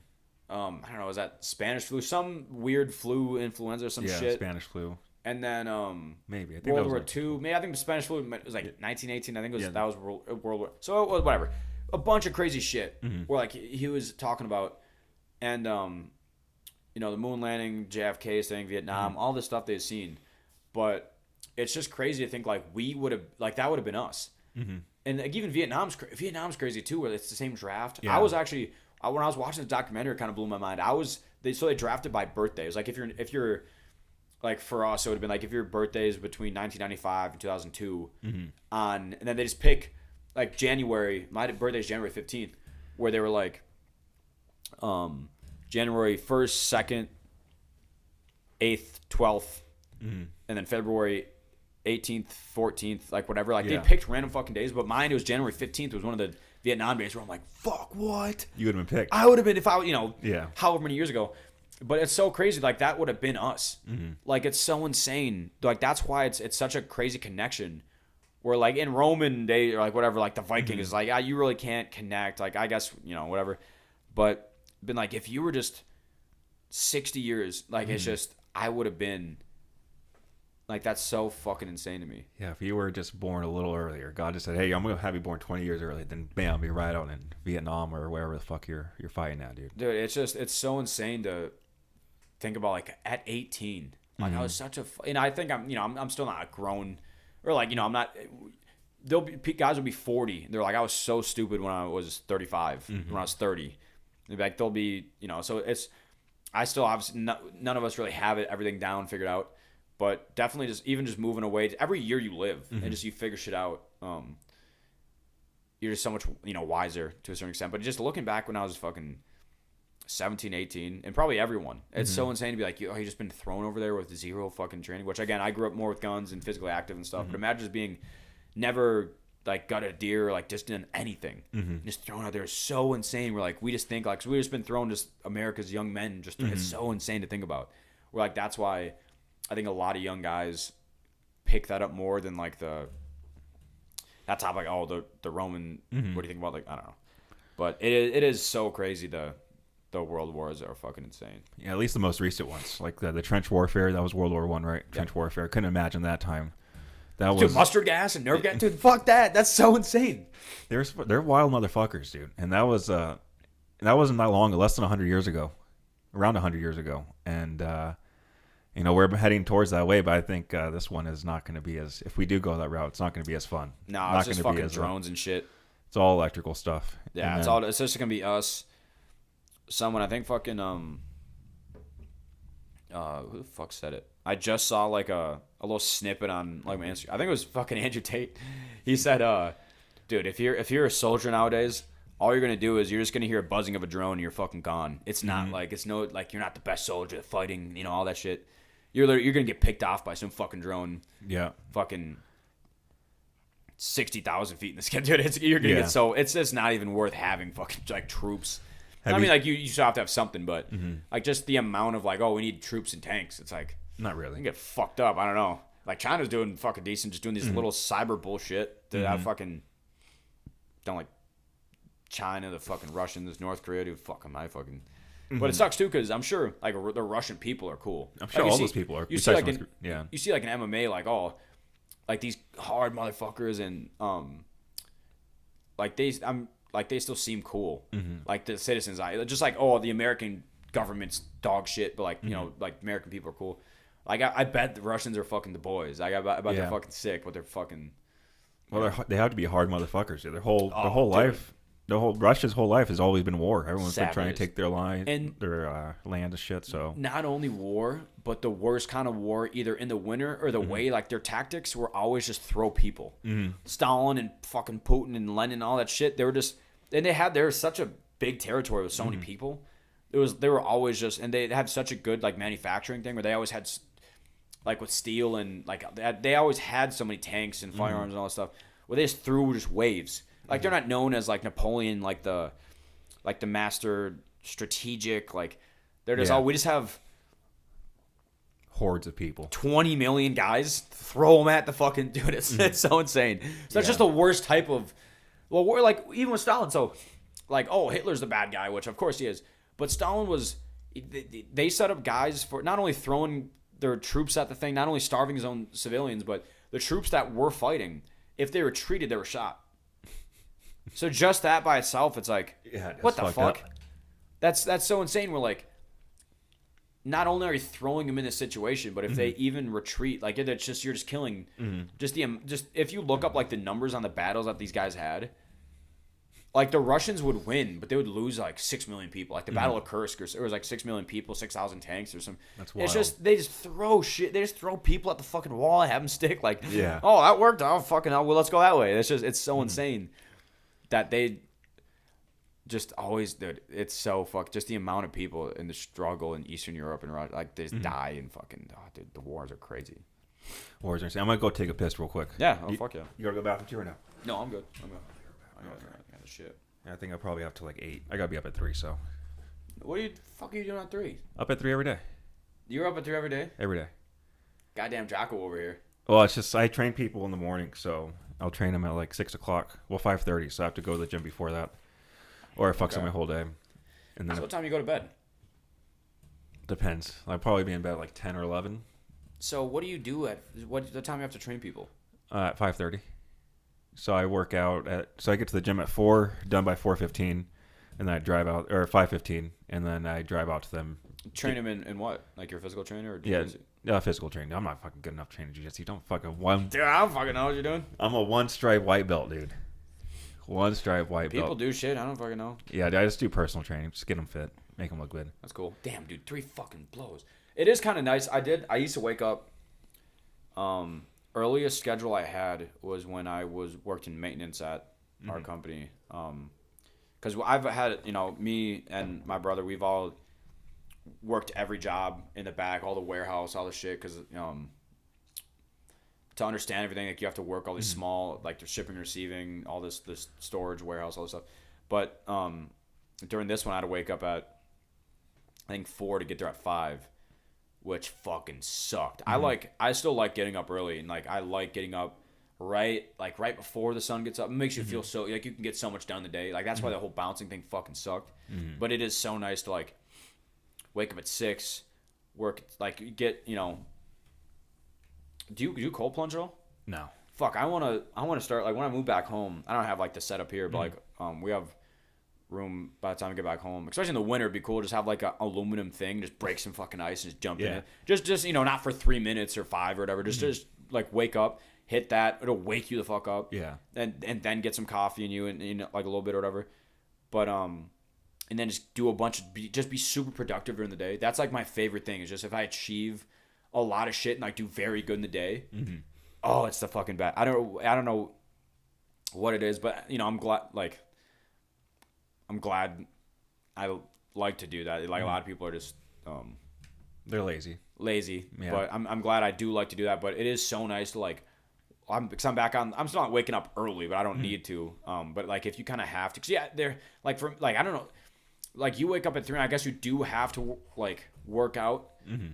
But unless I have to like be at somewhere at a certain time, which you do have to work out at a certain time, but like your client's at 5:30, I would definitely just wake up at 5 or 4:30. You know what I mean? Like that's got to be hard to not be like, okay, I'll just work out after the clients or in between these two guys or after work completely.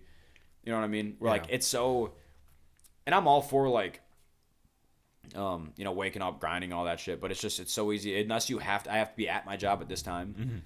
I can push it back so fucking far. But I still like to work out and. Maybe not right in the morning, but just in general. But do you think is it pretty easy for you to be like, or now that you're so used to the schedule of like waking up at 3? Yeah, at first it was hard. At first I did 15-minute intervals. So I started waking up at 5, so I'd do 4:45 and do that for like 2 weeks, and then work my way all the way down to 3, and then now I wake up at 2:55 every day. So I'll lay in bed I got used to it, so I'll wake up and then I'll just go piss and then check on my phone. I'm like, yeah, 5 minutes, and that's the worst. waking up before your alarm because then you don't want to. Yeah. You don't know what to do. You want to go lay back down for 5 minutes, or you want to go just say fuck it, stay up. I always lay down, so it fucks me over. But yeah, I don't mind it. I like it just because no one's in the fucking gym. If I go a little later, if I go after I'm done working all that stuff, it's too busy for me to do anything. So my workout takes like about an hour, and that's all I need, and I'm fucking in and out of there, and then I'm going. It's definitely nice to, like, I've had a few different schedules. It's definitely nice to wake up, like the whole 9 to 5 thing when you have to deal with the traffic and the people, especially at a job you don't like, and in the whole cubicle, which I guess, what I'm kind of planning on doing and what I see, I'd still kind of be in an office, but you still kind of run around and do different shit, which I'm glad. But even if you just like to do it, like a certain sales thing you like to do, but you're still in a cubicle or whatever. But it's just the 9 to 5 hours. I don't fucking, because it's like I can wake up before that, but it feels like it takes up just the middle part of your day. Like if you wake up at 5, get there at 6, wake at 6, get there at 7 or whatever. But then you're done by, you can work the same hours or do more if you want to still go to 5. But especially like in like Wisconsin or even out here, I haven't paid attention to it. But like in Wisconsin, it can be dark at like 4 p.m. That's crazy. Like in the winter. Yeah. Like everyone, like the more north you go out, obviously it's like that in the winter. But even out here, it still gets dark early. But not, I don't think it got that. It's like 6:30. Dark that quick. It still gets down to like 6:30. But it's just a waste so much of your day. Where it's like if you can just wake up early and fucking get home early, and you can do other stuff at home. We'll go work out. Like we're in the country, so like we would have to deal with anything from like we have like a little creek that goes to our property where if it gets flooded, like if beavers like make a dam. That was always like a dam where it would flood and it fucks up like the crops, and like if we have like trails and then we have a road that goes through the middle, so like my dad was always battling these fucking beavers in this creek that goes to our property, and but so my dad doesn't have legs. He got them cut off when he was 28, and that's why I have the these tattoos on my legs, which I don't know if you noticed them, but so he doesn't. So he has prosthetics. So he's not like in a wheelchair. Like he moves around well for being a double amputee. But so with these fucking beavers, like me and my brother, like he can still move around. He's on the 4-wheeler and shit. But it gets so marshy and like rivery, where like me and my brother would have to like walk to like this creek or this river, and just like tear these sticks out from this fucking dam that these fucking beavers are making. He even had this thing called he calls it a beaver pole. It's just like a 20-foot stick with a meat hook on the end of it and duct taped with it, where like he could get close enough and like rip it out so it doesn't flood like our field. Like he would do that. But he was always battling these fucking beavers and these muskrats and shit, which is always very funny to come home and, dude, I'd come home from like when I was living in I lived in Madison for like 4 years, so I was like 18 to 22 when I moved out, and then before I moved down here. But I would be just in Madison, like I would stop home. I don't know, like I was not at home a lot, like at my parents' house, but he would still call me like I was living there fucking with all of his stuff. He'd be like, you take my beaver pole? I'm like, I live in a fucking apartment. You think I can fit a goddamn 20-foot beaver pole with a fucking meat hook on the end of it? What do you think I'm doing with that? I goes, I don't know, you fucking touch all my other stuff. I'm like, no, I'm not touching your goddamn beaver pole. The fuck? You complain that I don't do enough, like fixing stuff or like taking goddamn dams out. But then when something's missing, you're like, where's all the stuff? I'm like, I thought I didn't do enough. I wouldn't touch it if I wasn't doing anything. Yeah. But then, it's always like, where's the goddamn... And I probably was, when I was younger, I was probably I was such a little fucking asshole when I was younger. I was definitely misplacing all of his tools and bullshit. Yeah. I almost like burned our house down. I set like our field on fire with firecrackers. I had like unlimited access to like, this sounds bad, but like my dad's super old school, very whatever. But I got like unlimited access to like 4-wheelers, tractors, guns, technically liquor, but like I didn't start drinking until I was, well, I mean, I guess like 12 or whatever, but not like hard, whatever. But and that sounds bad. Okay, I wasn't like getting blacked. You tried your first drink. I had like a first, sip, and then, and then I was like 16 when I was actually, I had like a beer, I'd sneak away and I'd be like, oh, like what the fuck. But then, then you're 16, 17, you're actually, like every kid's getting, drunk, whatever. But I'm just saying, like, we had like a downstairs bar and like a bunch of like guns where, again, like I was like, I think raised well enough and smart enough where like I was always very safe. But looking back, because like I had like no supervision, like you're just around in the land. Like my mom was, and she was very. Looking back on how I thought she was super strict. Dude, she didn't give a fuck. She was so, because I had two older brothers, or older brother and sister, or my brother kind of broke them in a little bit, but they were so carefree. Looking back on, like when I see I've been to everyone else's houses and like seeing people and talk to people. It's crazy looking back and being like, wow, I could have fucking burned on. I could have fucking gotten so mangled. Oh yeah, just driving shit around, being a stupid little fucking dude. But luckily that didn't happen. I was pretty safe, and they always, I'll wear a helmet when you drive. You can do anything. I don't know. But it was definitely like an older school way of looking at. Like I was driving. We had like an old Jeep. I was like driving around. We'd like our land touch the road, and we would have like another trail. Like my dad would let me like drive on the road to get to like the other trail, which I guess like little stuff like that. Or we had like he owned a house a couple miles away that he used to live in, that we rented out. We were renting out to people, and we were renovating it. And I had to, for a project one summer, I was 10, 12, and I had to. This house is like 5 miles down the street, and down like these curvy roads, or I have to go across the highway. I have to drive on like not like a interstate, but like a highway, or like a county road or whatever, like a bigger road, but it's not like a fucking 5-lane super high, whatever. But so one time I had to go to that house and pull out all the carpeting, like the placements in there around the corners. No, it's the staples. It's like these big industrial staples that staple the carpet in. And they're fucking huge. And he just gave me, I think there's a way to do it, but he just gave me a pair of rusty pliers. And he was like, because like we would help like doing like little stuff, but like I'm fucking 10, I'm not going to recarpet Yeah. But it was like, if there's little bitch work that would help the people who are helping him out by like reflooring or doing something, he would have me do some like little bitch work. But I was like 10, 12, and I drove a tractor to this house like 5 miles down the road when I was like 10 or 12, just to rip out all these. My like fucking hands were bleeding with these rusty pliers. Because dude, they're stuck. They're not like little staples. These are like fucking that dude. They're in there. They're fucking so big. Maybe I'm probably exaggerating. They're probably way bigger when back there. But it's just like my exact finger size of like they're like that big, like that. It's not like a little fucking staple. I was ripping them out. Shitty fucking metal pliers.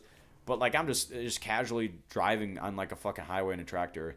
Where like I grew up, that was normal. Like I drove a snowmobile to school. I drove a car to school when I drove. So when I was 13, 14, I drove a tractor to school. Like we have like bring a tractor to school day. Wow. Back home, a couple people. We're not crazy. Like there's a lot of horses out here. We didn't have a lot of people don't. It's more like farmland. It's not really horses. Like this more like ranch territory and stuff. But people still like I've seen people ride their horses to school, snowmobiles in the winter. Drove my snowmobile to school because you can get your license when you're 12. So I got my snowmobile license when I was 12 and driving around. Drove to school in 8th grade. Isn't that fucking wild? That's fucking sick. That's so like it's looking at like being in the city and stuff. It's so wild to look back and be like, I fucking drove my snowmobile. That's such a hick fucking like that was so normal to me. Where it was like my dad, like I would leave my car unlocked in our school. Pretty sure I had a gun in my car, just casually. Like I would people would go hunting after school. Like my dad, they would always tell stories of so my dad would have like a 22 rifle that they went to what the fuck was that called? It was just like a sports shooting competition that he had in school, where like they would put their 22s in their locker to go shooting after school because they're like the little 22s. It's like a target practice thing. It's 50 yards away. And my grandpa said that because the 22 is one thing, which again it's like any gun, But if people know what this is, it's just it's an upgrade from a pellet gun. It can still like technically kill you, but they would do that for like this NRA shooting like thing that a lot of guys would just do after school. But then my grandpa said that they would just bring their like shotguns into class because my grandpa, he would say like during World War II, Depression or whatever the fuck he was in, that he would have to shoot like pheasants and rabbits and stuff to like have meat that night. That's wild. Like it's crazy. So like they would just go like from school, like if it's in like the winter or the fall where the sun's going down, that they would have to go from school and like the one Model T or whatever the fuck they even had for transport back then, or on like the school bus. They would bring their guns on the school bus and like hunt on the way back home. Like however they did it, like they drop them off at the end of the driveway, and like they do some shit like that where like it's so crazy that, and that's just however many years ago. Like, that's still pretty recent, where like my dad still brought guns into school. Where like, but now all of a sudden all this shit's happening with guns in schools. You know, like it's so like, oh, a gun in school. But like it's not even like our relationship with guns.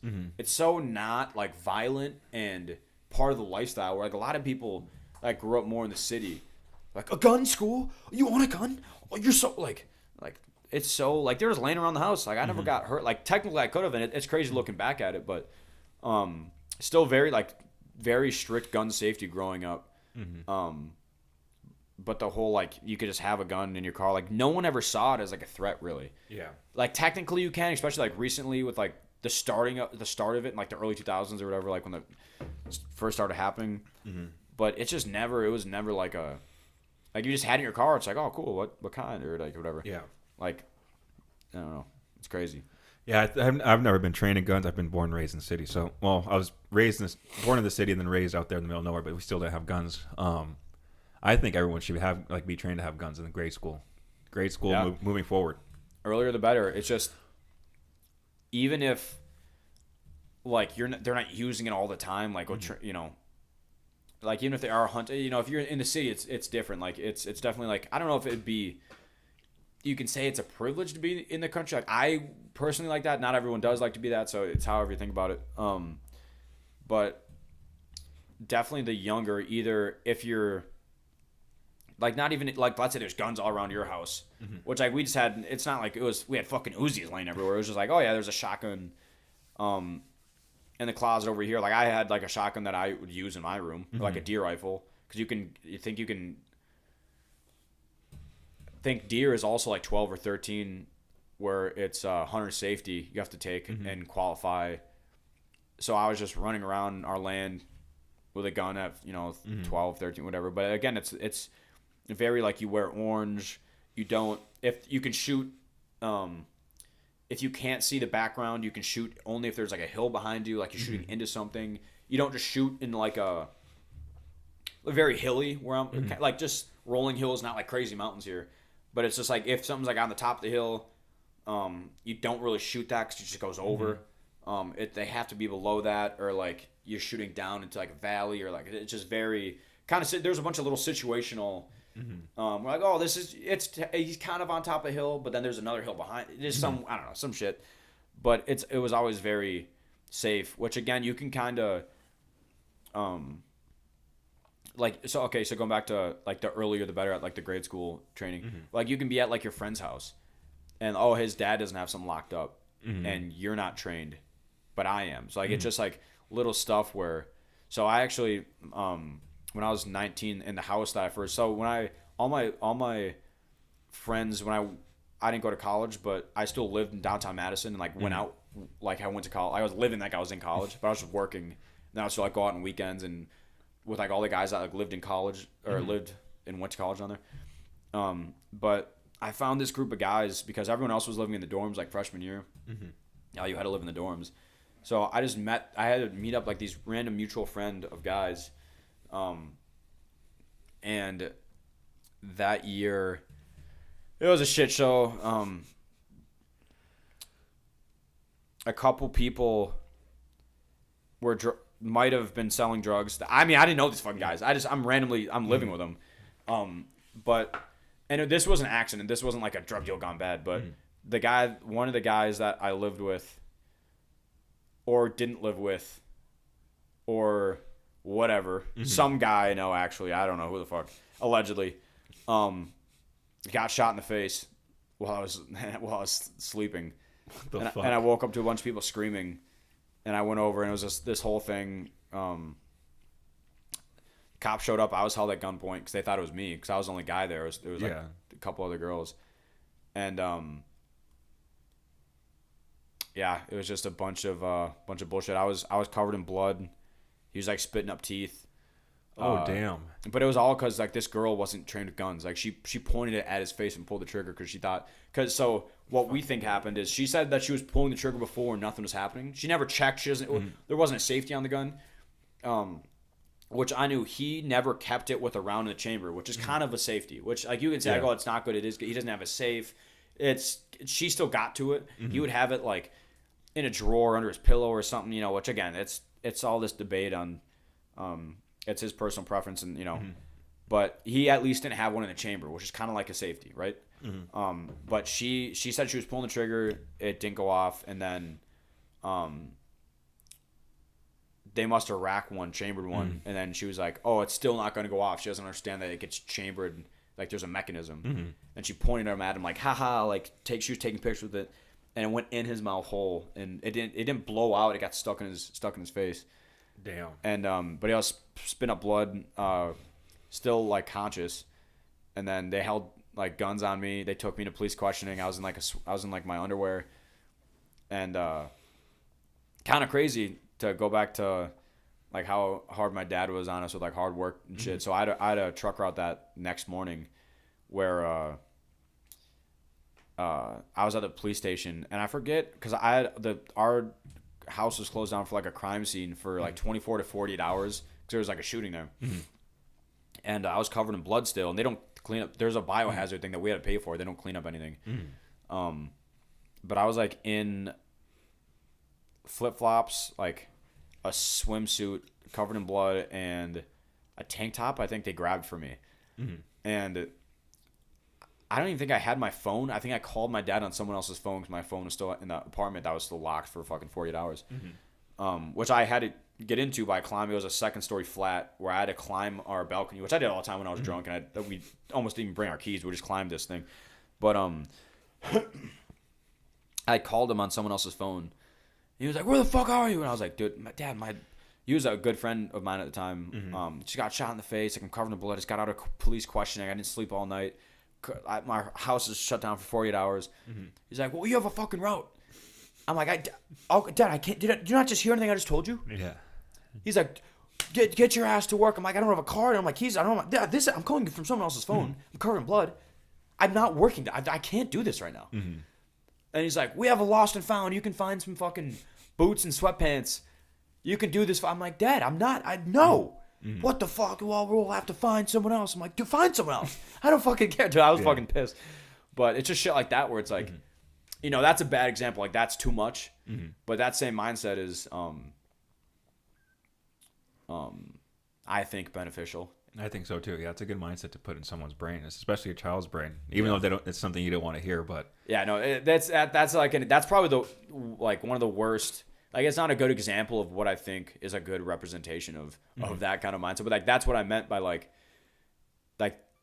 that's kind of how we were raised, and that's like a good thing. Where like I'm blessed to be raised with that compared to like, "Oh, are you okay? Oh, I just."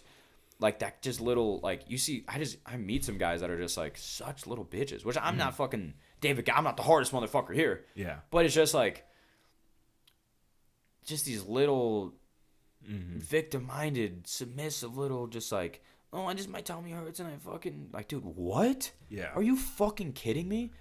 You even talk to like these guys that are just managers or like owners of like an establishment. They're like, they're in charge of like the hiring process. It's just like, you just talk to them, and they're like, they'll just get off the phone. They're like, "Fucking Dan's not coming in." Like, why? He said he had a tummy ache. And like, they have like HR and stuff. You can't call them a pussy and like, whatever. But like, there's certain, like, if you're in a business, like, that's a coworker, they have to have these many breaks, work these many hours, have the insurance or whatever.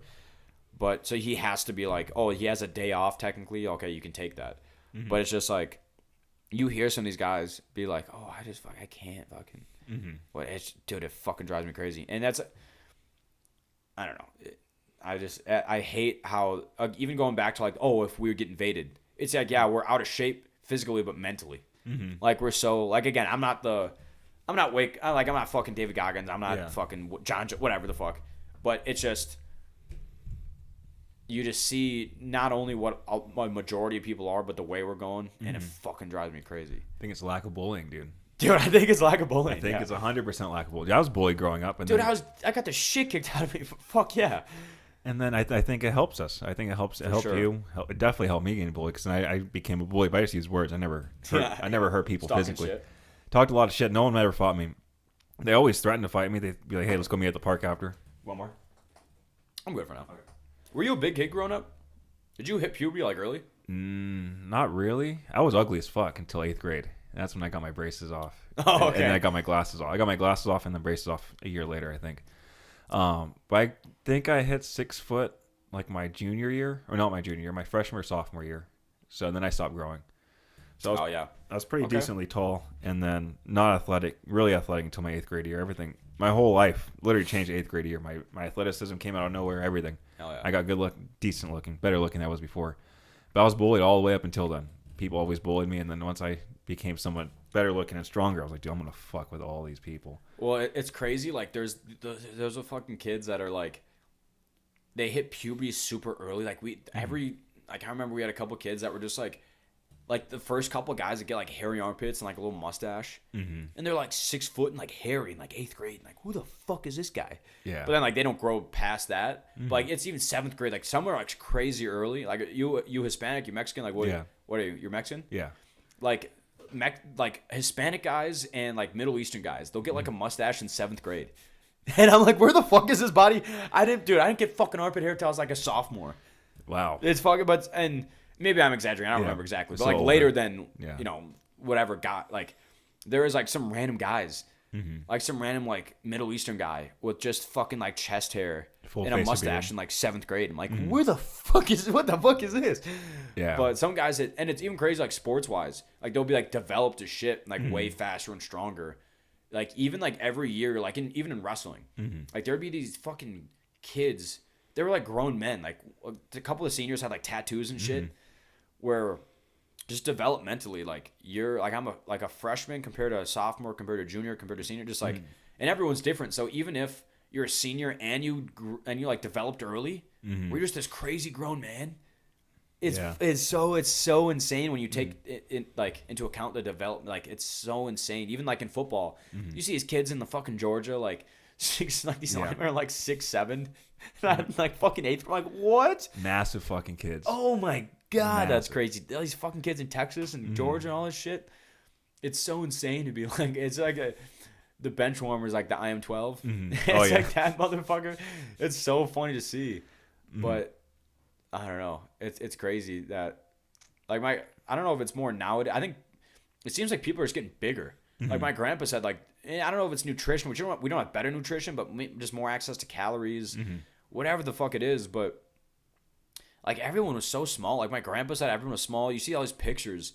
All these guys were tiny. Like even in my dad was his senior year. He wrestled like 112. In my senior year, I wrestled 182, which like. We're the same. Like I'm not. Like we're the same height.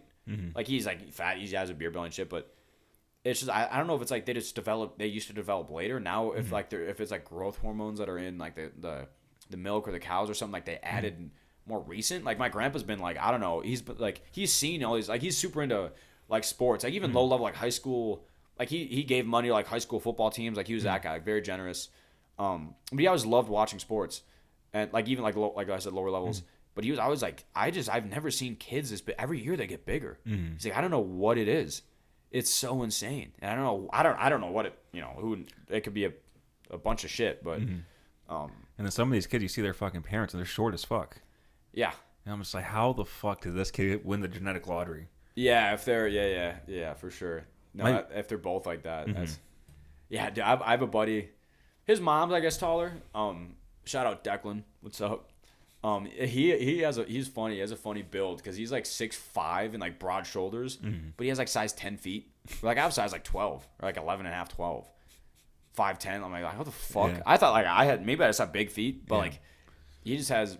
So his dad's like fucking 5'8", 5'7", but his mom's like 5'9", 5'10". Like she's still taller. I think her side of the family's taller, but he's just like 6'5" and like some like and he was that tall like early, or like. Maybe 6 foot, whatever the fuck he is, but it is funny to see, especially when the kids, like the dad's short, but he has like either maybe his brother is tall or his mom's side is just tall, where like they'll be like 13, they're like taller than their dad because they're like 6 fucking or like whatever. Where it was always funny seeing that,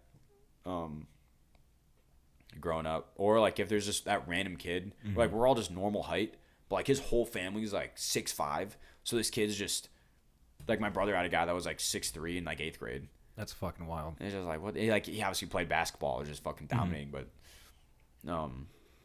so I want to kind of go back to like your grandpa and stuff. Did he start the business that you guys are running right now, or is that your dad and stuff? Nope, like that? my grandpa in 1957. So it's a very cool. I kind of have to explain a lot, but it's very cool. So he just grew up. So he's not my real. So he adopted my dad. Which how much he when he adopted my dad when he was 1. So it's it's his real. It's not like he's like lived half his life with this guy and lived that. It's not like that. It's like he is our real grandpa. But like not act like he is adopted. Where like we look at how much he did for us, how much he loved us. Like we don't even think. I didn't even think about until he died. I didn't think about. I knew he like my dad was adopted, but I never thought about like him not being my blood grandpa. Like the tattoos that I have, like I got this one. This is his name. Like so, his birthday was a day before mine.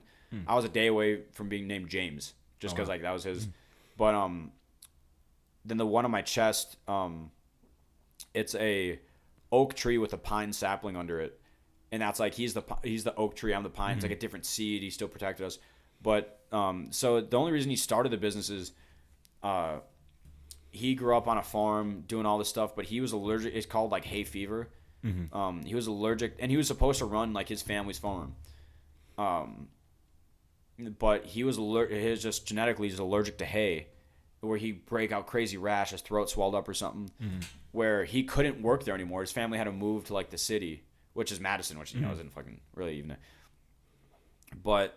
And then he started working at like a butcher shop, which then like went out of business that he started, or like he started up again or did something. Or now it's like, it's doing good. It's pretty decent in like the Midwest, but it goes from that, and now he has money to like we have land and like very very fortunate. But it's just crazy to look at like him just like not being not technically being our guy. Well, I don't see it as him being like some other guy, but just like us. I can't imagine because like I want kids. I want like 3 to 5 kids, and I'm always like we're very like family, pass it down to your son and like our land, and we're very kind of old school like that.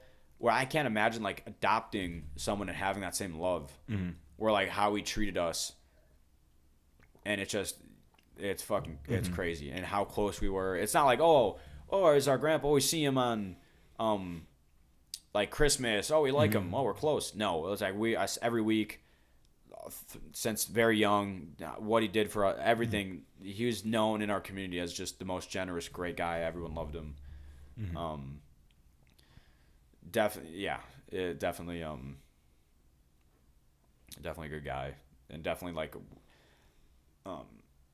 I don't like we don't really know each other that well, but very like I never, even growing up, like I was a shitty like little kid, like just crazy ADHD, like doing like kind of like bad, like doing bad stuff, but never really bad. Like I like never like the way he would raise us, my dad too.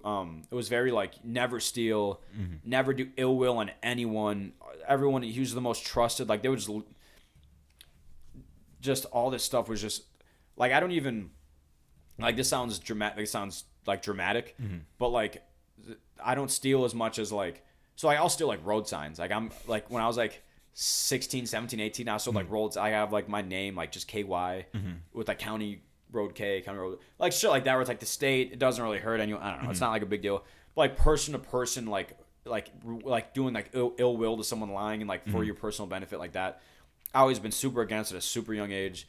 Like even like this sounds dramatic, but like going to like I shop at Fry's, and like I'll get like organic bananas, and like you scan them, but like you weigh them. Like what is this? And I used to, I'm like, oh, it's stupid. It's like 10 cents cheaper per pound for like the fucking regular ones or whatever. So like I I fucking pressed like the normal one. But even then, like I went home and I like couldn't stop fucking thinking about it. I'm like, dude, I'm like, not like, oh, the cops are going to get me. I'm not like that, but it's just like 10 cents. Like you're really, I don't know. It's just some weird, like, you're doing something wrong. That it's not, is it hurting someone? Are they going to go out of business? It's just, I don't like thinking that, everyone says that like with Walmart, why like they think like stealing's okay. It's like, oh, well, they're fine, whatever. But, it's kind of like the integrity it's thing. it's just like, yeah, the integrity that it's just integrity weed. every time I hear that fucking South Park, there's so many things where like in life, like, oh, fuck, I just quote them. Yeah. But, it's just, yeah, shit like that where even like, lying to someone where I like doing like bits and I like kind of fucking with people, especially random people, or I'll just random shit where you like a random person at a bar, like when I was going out more like 19, 20, whatever, like you make up a random story, tell someone like I'm fucking the third best pro frisbee golf player in the world, like whatever, stupid. Where like doesn't hurt anyone, you never see him again.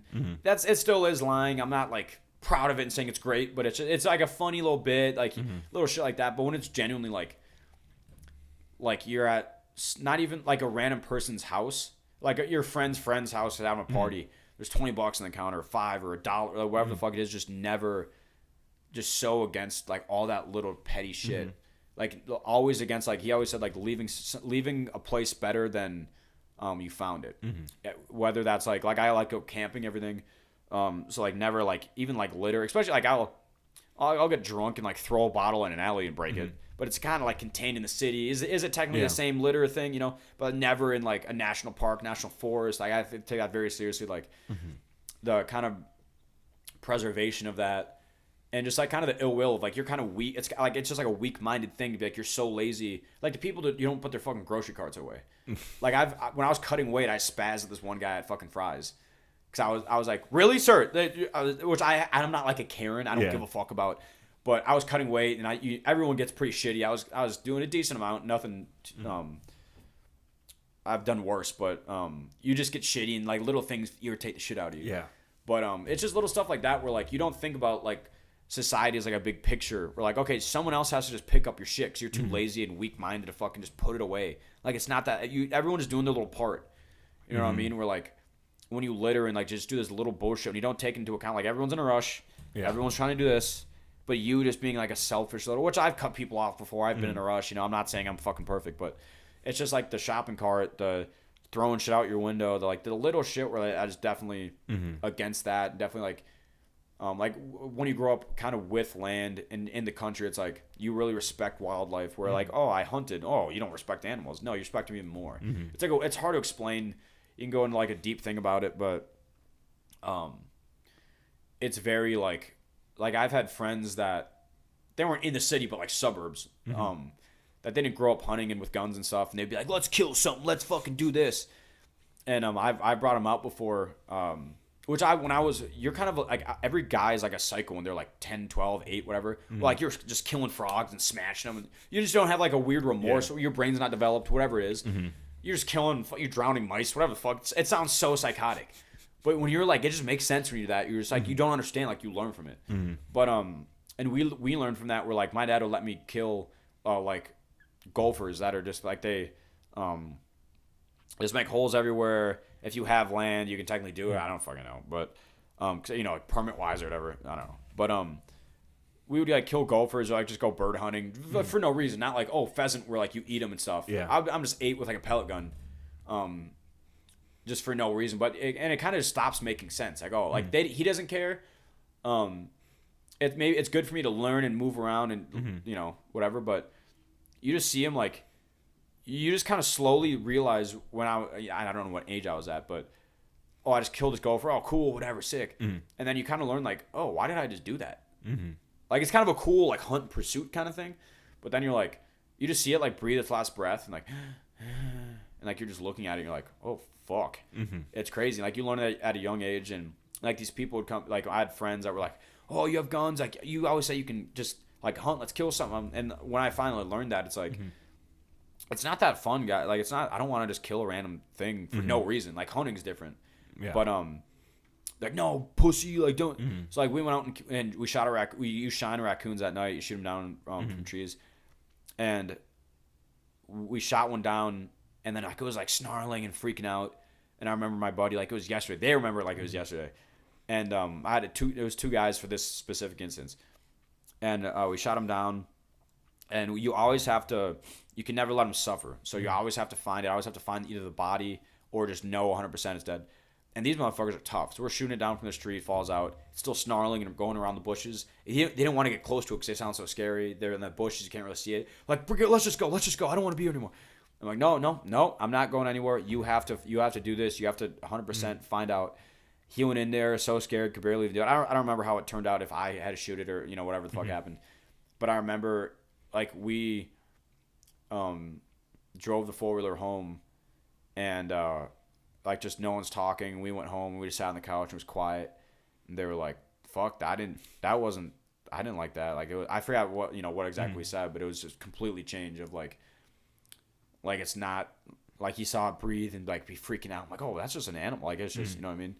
But it's definitely different with like hunting and respecting like nature and wildlife. And you definitely get a different like understanding and beauty. Even just growing up, where like, developing, you can just kill like you squish frog. Like every kid's blowing up frogs like bottle rocket. Just stupid shit where like you eventually develop whatever it is, fucking empathy, whatever like your brain just develops where you're like, oh shit, this is just a random living thing where you're just like, but it's just the respect of hunting. And even in Wisconsin, like there's overpopulations of deer. Because like the northern half of Wisconsin is more like foresty. It's not as agricultural. Where when you get to like let's say the southern half, this is roughly, roughly, where it's all like farmland and stuff. Where if guys they either shoot the guys on the farms, shoot the coyotes because they either kill the calves, which the farms live on such thin margins. Like if they shoot the new calves that are that year, or if they have anything. I know people have lambs and pigs and all that shit. It's mostly just cows, but But if they just kill those animals, they are on thin profit margins where that cow is $1,000 or that calf could be sold for $1,000, $2,000, whatever it is. Where it's they're just protecting their thing. Like a lot of them do generally hate coyotes. We're like, God, fuck those mother. But it's like they have to do this. Their farm's gonna go, like their family farm's gonna go under that land that they are like attached to. Where like it's a very like meaningful, like this is our land, our family, 4 generations own it, but so then deer on the southern half, even like Iowa's known for like huge bucks and all this shit, because like we technically do, there's coyotes everywhere, but they don't do fucking, if like especially bucks or even like full grown, unless there's a shit ton of them, they really don't do anything. Like cows, they do nothing to. After there's some crazy, I heard somewhere after the calf is born, I don't know what they're even born at or whatever, but it's like 2 months after they're born, coyotes can't even, unless there's a shit ton of them. I don't know the specific, there's 10 of them, 5 3. Coyotes are so fucking tiny. There's big cats. They're so tiny. A lot of hair, like they look bigger. Like when they're wet, they look like they have long legs. They're a little bigger than cats. So like they don't do anything, but like, so it's like the southern half, deer everywhere, overpopulation, and there's it's CWD, chronic wasting disease in deer. It spreads with like, it's kind of like rabies for deer. If you look up videos, they waste away. It's like a weird thing, like neurodegenerative thing. Don't they have a name for that? It's CWD, chronic wasting disease. Yeah, I thought there was like another, like I saw it on Red Dead Redemption. It's like all these bad animals you can't skin. I'm like, dude, what the fuck's the name, dude? That's like South Park. Dude, have you seen that episode of South Park? You watch South Park a lot? I watch it when the new episodes come out, yeah. Fuck, the Red Dead Redemption one? I have not seen that. He keeps this police chief. I was just talking to Brady about it. This police chief's like, I got a horse and Valentine I got to feed. He says something like that. He keeps relating his, like, I don't know. It's very funny when he said Red Dead Redemption. They're called mange. I think it's mange. Yeah, that's just for, mange is like a skin hair disease or like their hair falls out. This is like, there's a few things that, like I almost got Lyme's disease from ticks out there. I got it early enough where I don't think I have it, but some people do. Yeah, so CWD, it gets spread if there's an overpopulation, because it's the way it works with overpopulation, where it's like there's certain, and it's more complicated. I'm probably just bro sciencing it out, but it's like they eat these plants, or like I think it's mostly saliva that gets transferred through. But if they're like all the deer are like, let's say like roughly at this level, and they're eating all the plants, like let's say they don't just stay on the deer trails. But like let's say they're on. There's two groups of like they can 1 to 5 to 15. I've seen like 30 deer in like a group where like they split off. Who knows? I don't know what like technically like the average size of like a group of deer is. I don't even know what a group of deer. But like I said, there's two groups and they're on the same plot of land. One has chronic wasting disease and the other doesn't. And they kind of go in the same trails, the path of least resistance. Like everyone kind of but they're all at the same height. I'm pretty sure this is how it goes. They're eating like the leaves and stuff. They still have like saliva and the bacteria that gets on the end of these leaves, like where they're eating. And then like this other group comes in and like they eat it. So it's like it's just thinning the herd enough where it's not like a solution, but there's obviously overpopulation with crops, with the deer in general, because there's nothing to really kill them besides like there's coyotes with the winter, whatever disease. But like there's not like the fucking wolves that come by like there's the northern half. But so that's kind of why hunting is important in that aspect. Or even if you go down to like Texas with the hogs, like invasive species is a whole different thing. But just how wild, how overpopulated an area can get with deer is fucking insane. And how they die is insane too. Like everyone's like, oh, hunting's bad. If you've seen how bad they get ripped apart in the fucking wild, either just watch fucking Our Planet. Yeah. Or Animal Planet or some shit. Like they just get. You ever see them get fucking eaten by wolves? They eat them ass first, then they eat their liver, then they eat the rest of their fucking intestines. It's just, and they don't kill them like a cougar, like how they get like their arteries right away. They fucking just slowly eat them their fuck ass out. Like they rip them apart. It's so brutal. So it's like these people complain about like brutality and the brutality and how they die. It's like. You shoot them with an arrow or a gun. It's a minute they bleed out. If you and it's all ethical hunting, you do it right. Like that's the purpose of it. Like there's some drunk hicks that are like just shooting 10 times and hitting it in the shoulder not in the shoulder. The shoulder's good. Hitting it, nicking its leg, hitting its whatever. That's bad. That's not they're not all great examples. Everyone's like the redneck hit, dynamite fishing, and fuck whatever. But there's very ethical hunting where again it's a great source of protein. Like have you seen like the bison and venison meat? Like all the ribeyes, it's just pink. Venison and bison is like the most dark. Yeah, super deep red. Dude, the best. Oh, it's so good too. When you get used to it, and if you cook it right too, it's so good. You can get almost used to that. I got my deer processed all in like summer sausage and jerky, which is super expensive. I didn't know how expensive it was gonna be because it's like $13 a pound. Damn. So it's like the whole process of like they have to cut it. And they have to process the whole deer. Cut it, dry it, smoke it, all this. It's a whole process. That's why it's so expensive compared to like you get just like steaks from a fucking individual steaks from like a tenderloin. So a lot of guys do it by themselves. Like they'll hang it up. And I got super into it watching like Meat Eater with Steve Rinella. Yeah. But it's pretty simple. You just need a few tools and just not a lot of it's just knowledge. Where you can just hang it, you skin it, you quarter it, all this stuff. But then. I mean, you can pretty much do it for free once you have enough stuff, but like I spent like almost $1,000 getting it processed. So I made it all. I was living downtown and I wasn't really cooking because I was with guys and they don't do their dishes. And it's easier. So it was just summer sausage and beef jerky. But I made a shit ton. It feels so good to like kill something and then like feed people. Like I was giving it. You do some. A lot of people give it to, especially if they get like a couple a year, because you can bow hunt. I could have shot like 4 that year because you can get like 3 doe tags and a buck tag just for gun season. Then you can do the same thing like for bow. Then there's like muzzle loader and bow after gun. Oh damn! So like there's a whole which some people literally stock their freezer and just eat that the whole year. Like they have like those huge box freezers in like their basement, or like with fish or whatever. But I'm gonna have to pause you real quick. I gotta piss again. You have to piss again? Dude, I drink a lot of water. Oh my lord! My bad, dude. No, you're good. You're good. Fucking old person bladder today. No, you're good. That's impressive. That's like what we're doing. Like water loading and cutting. It's the same shit, dude. I fucking piss 40 times. I drink like 2.5 gallons when like the max amount. You have no sodium in your body at the end, so it's like you're just fucking running through. Yeah. So yeah, I was unfortunately have to wrap it up soon because my phone is at 6%. So. No, it's fine. No, it's cool. I've never done. I didn't know what I was getting myself. I didn't know what this is like the No Jumper podcast or anything. I didn't know it was fucking something happened after.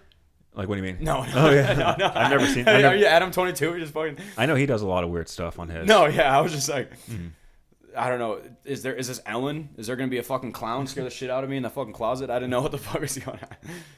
Yeah, dude, mine's very basic.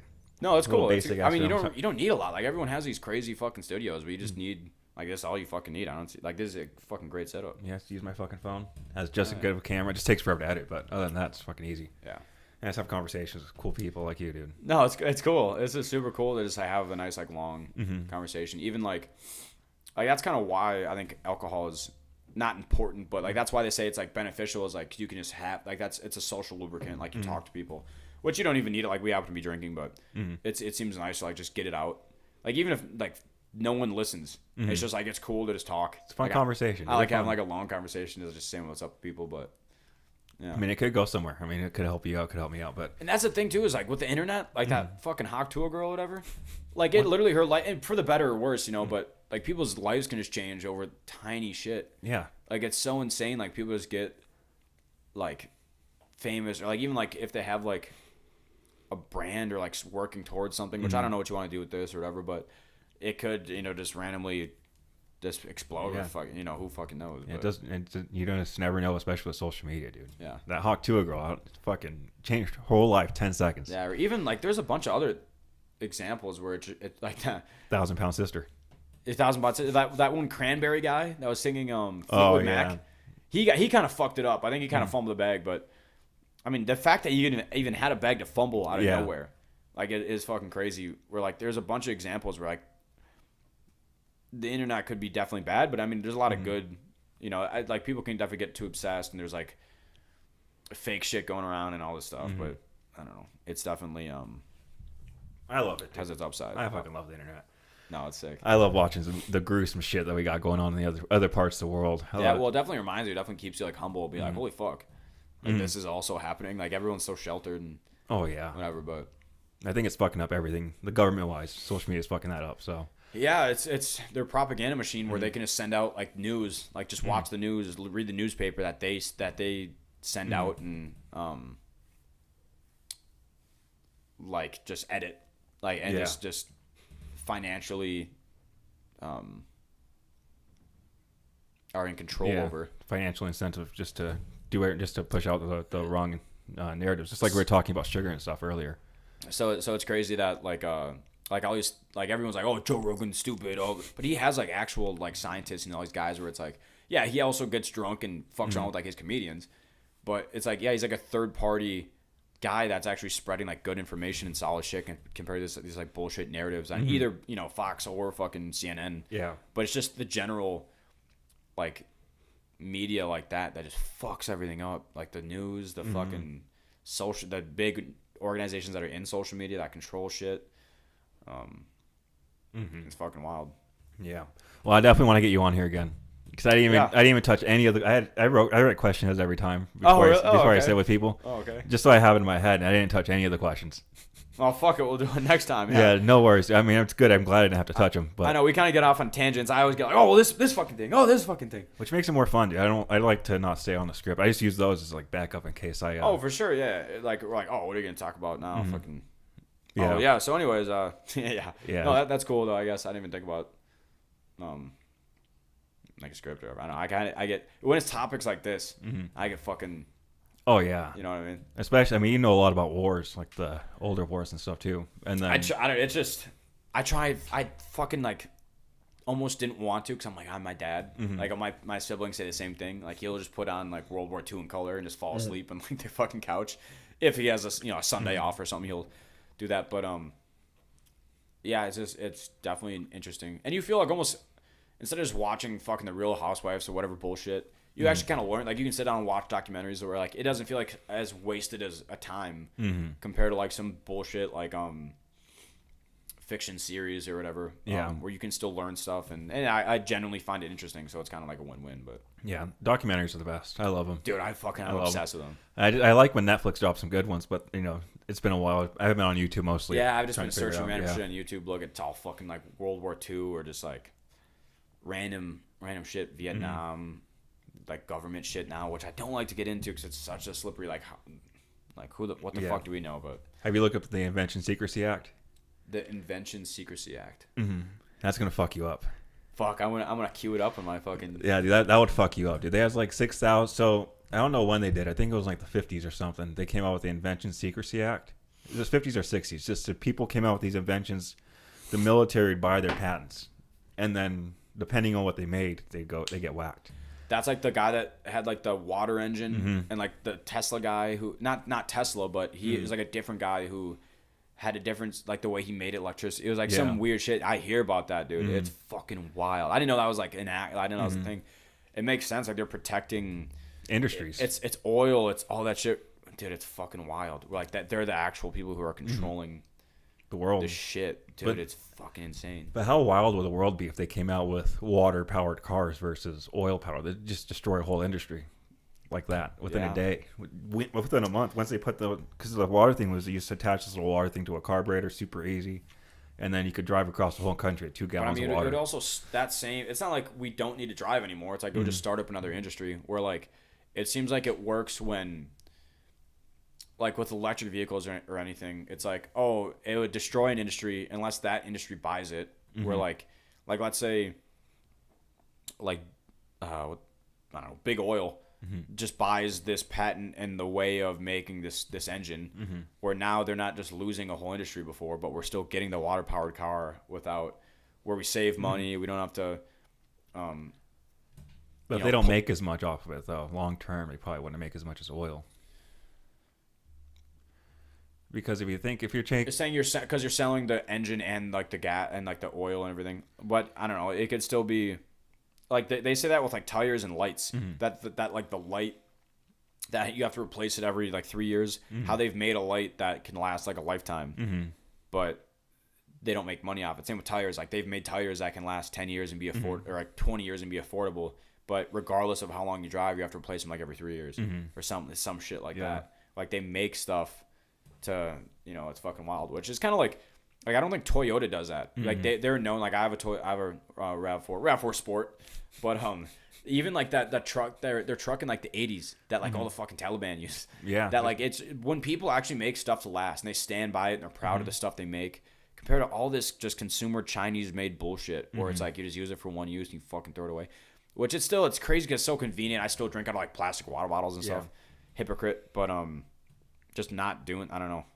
Just getting like nice, like made shit that you're gonna use all the time. That's not as convenient. You can't throw it away after one use and do all that stuff. But hopefully we work towards that and just fucking figure it out. I don't know. More exporting shit instead of importing stuff. Yeah.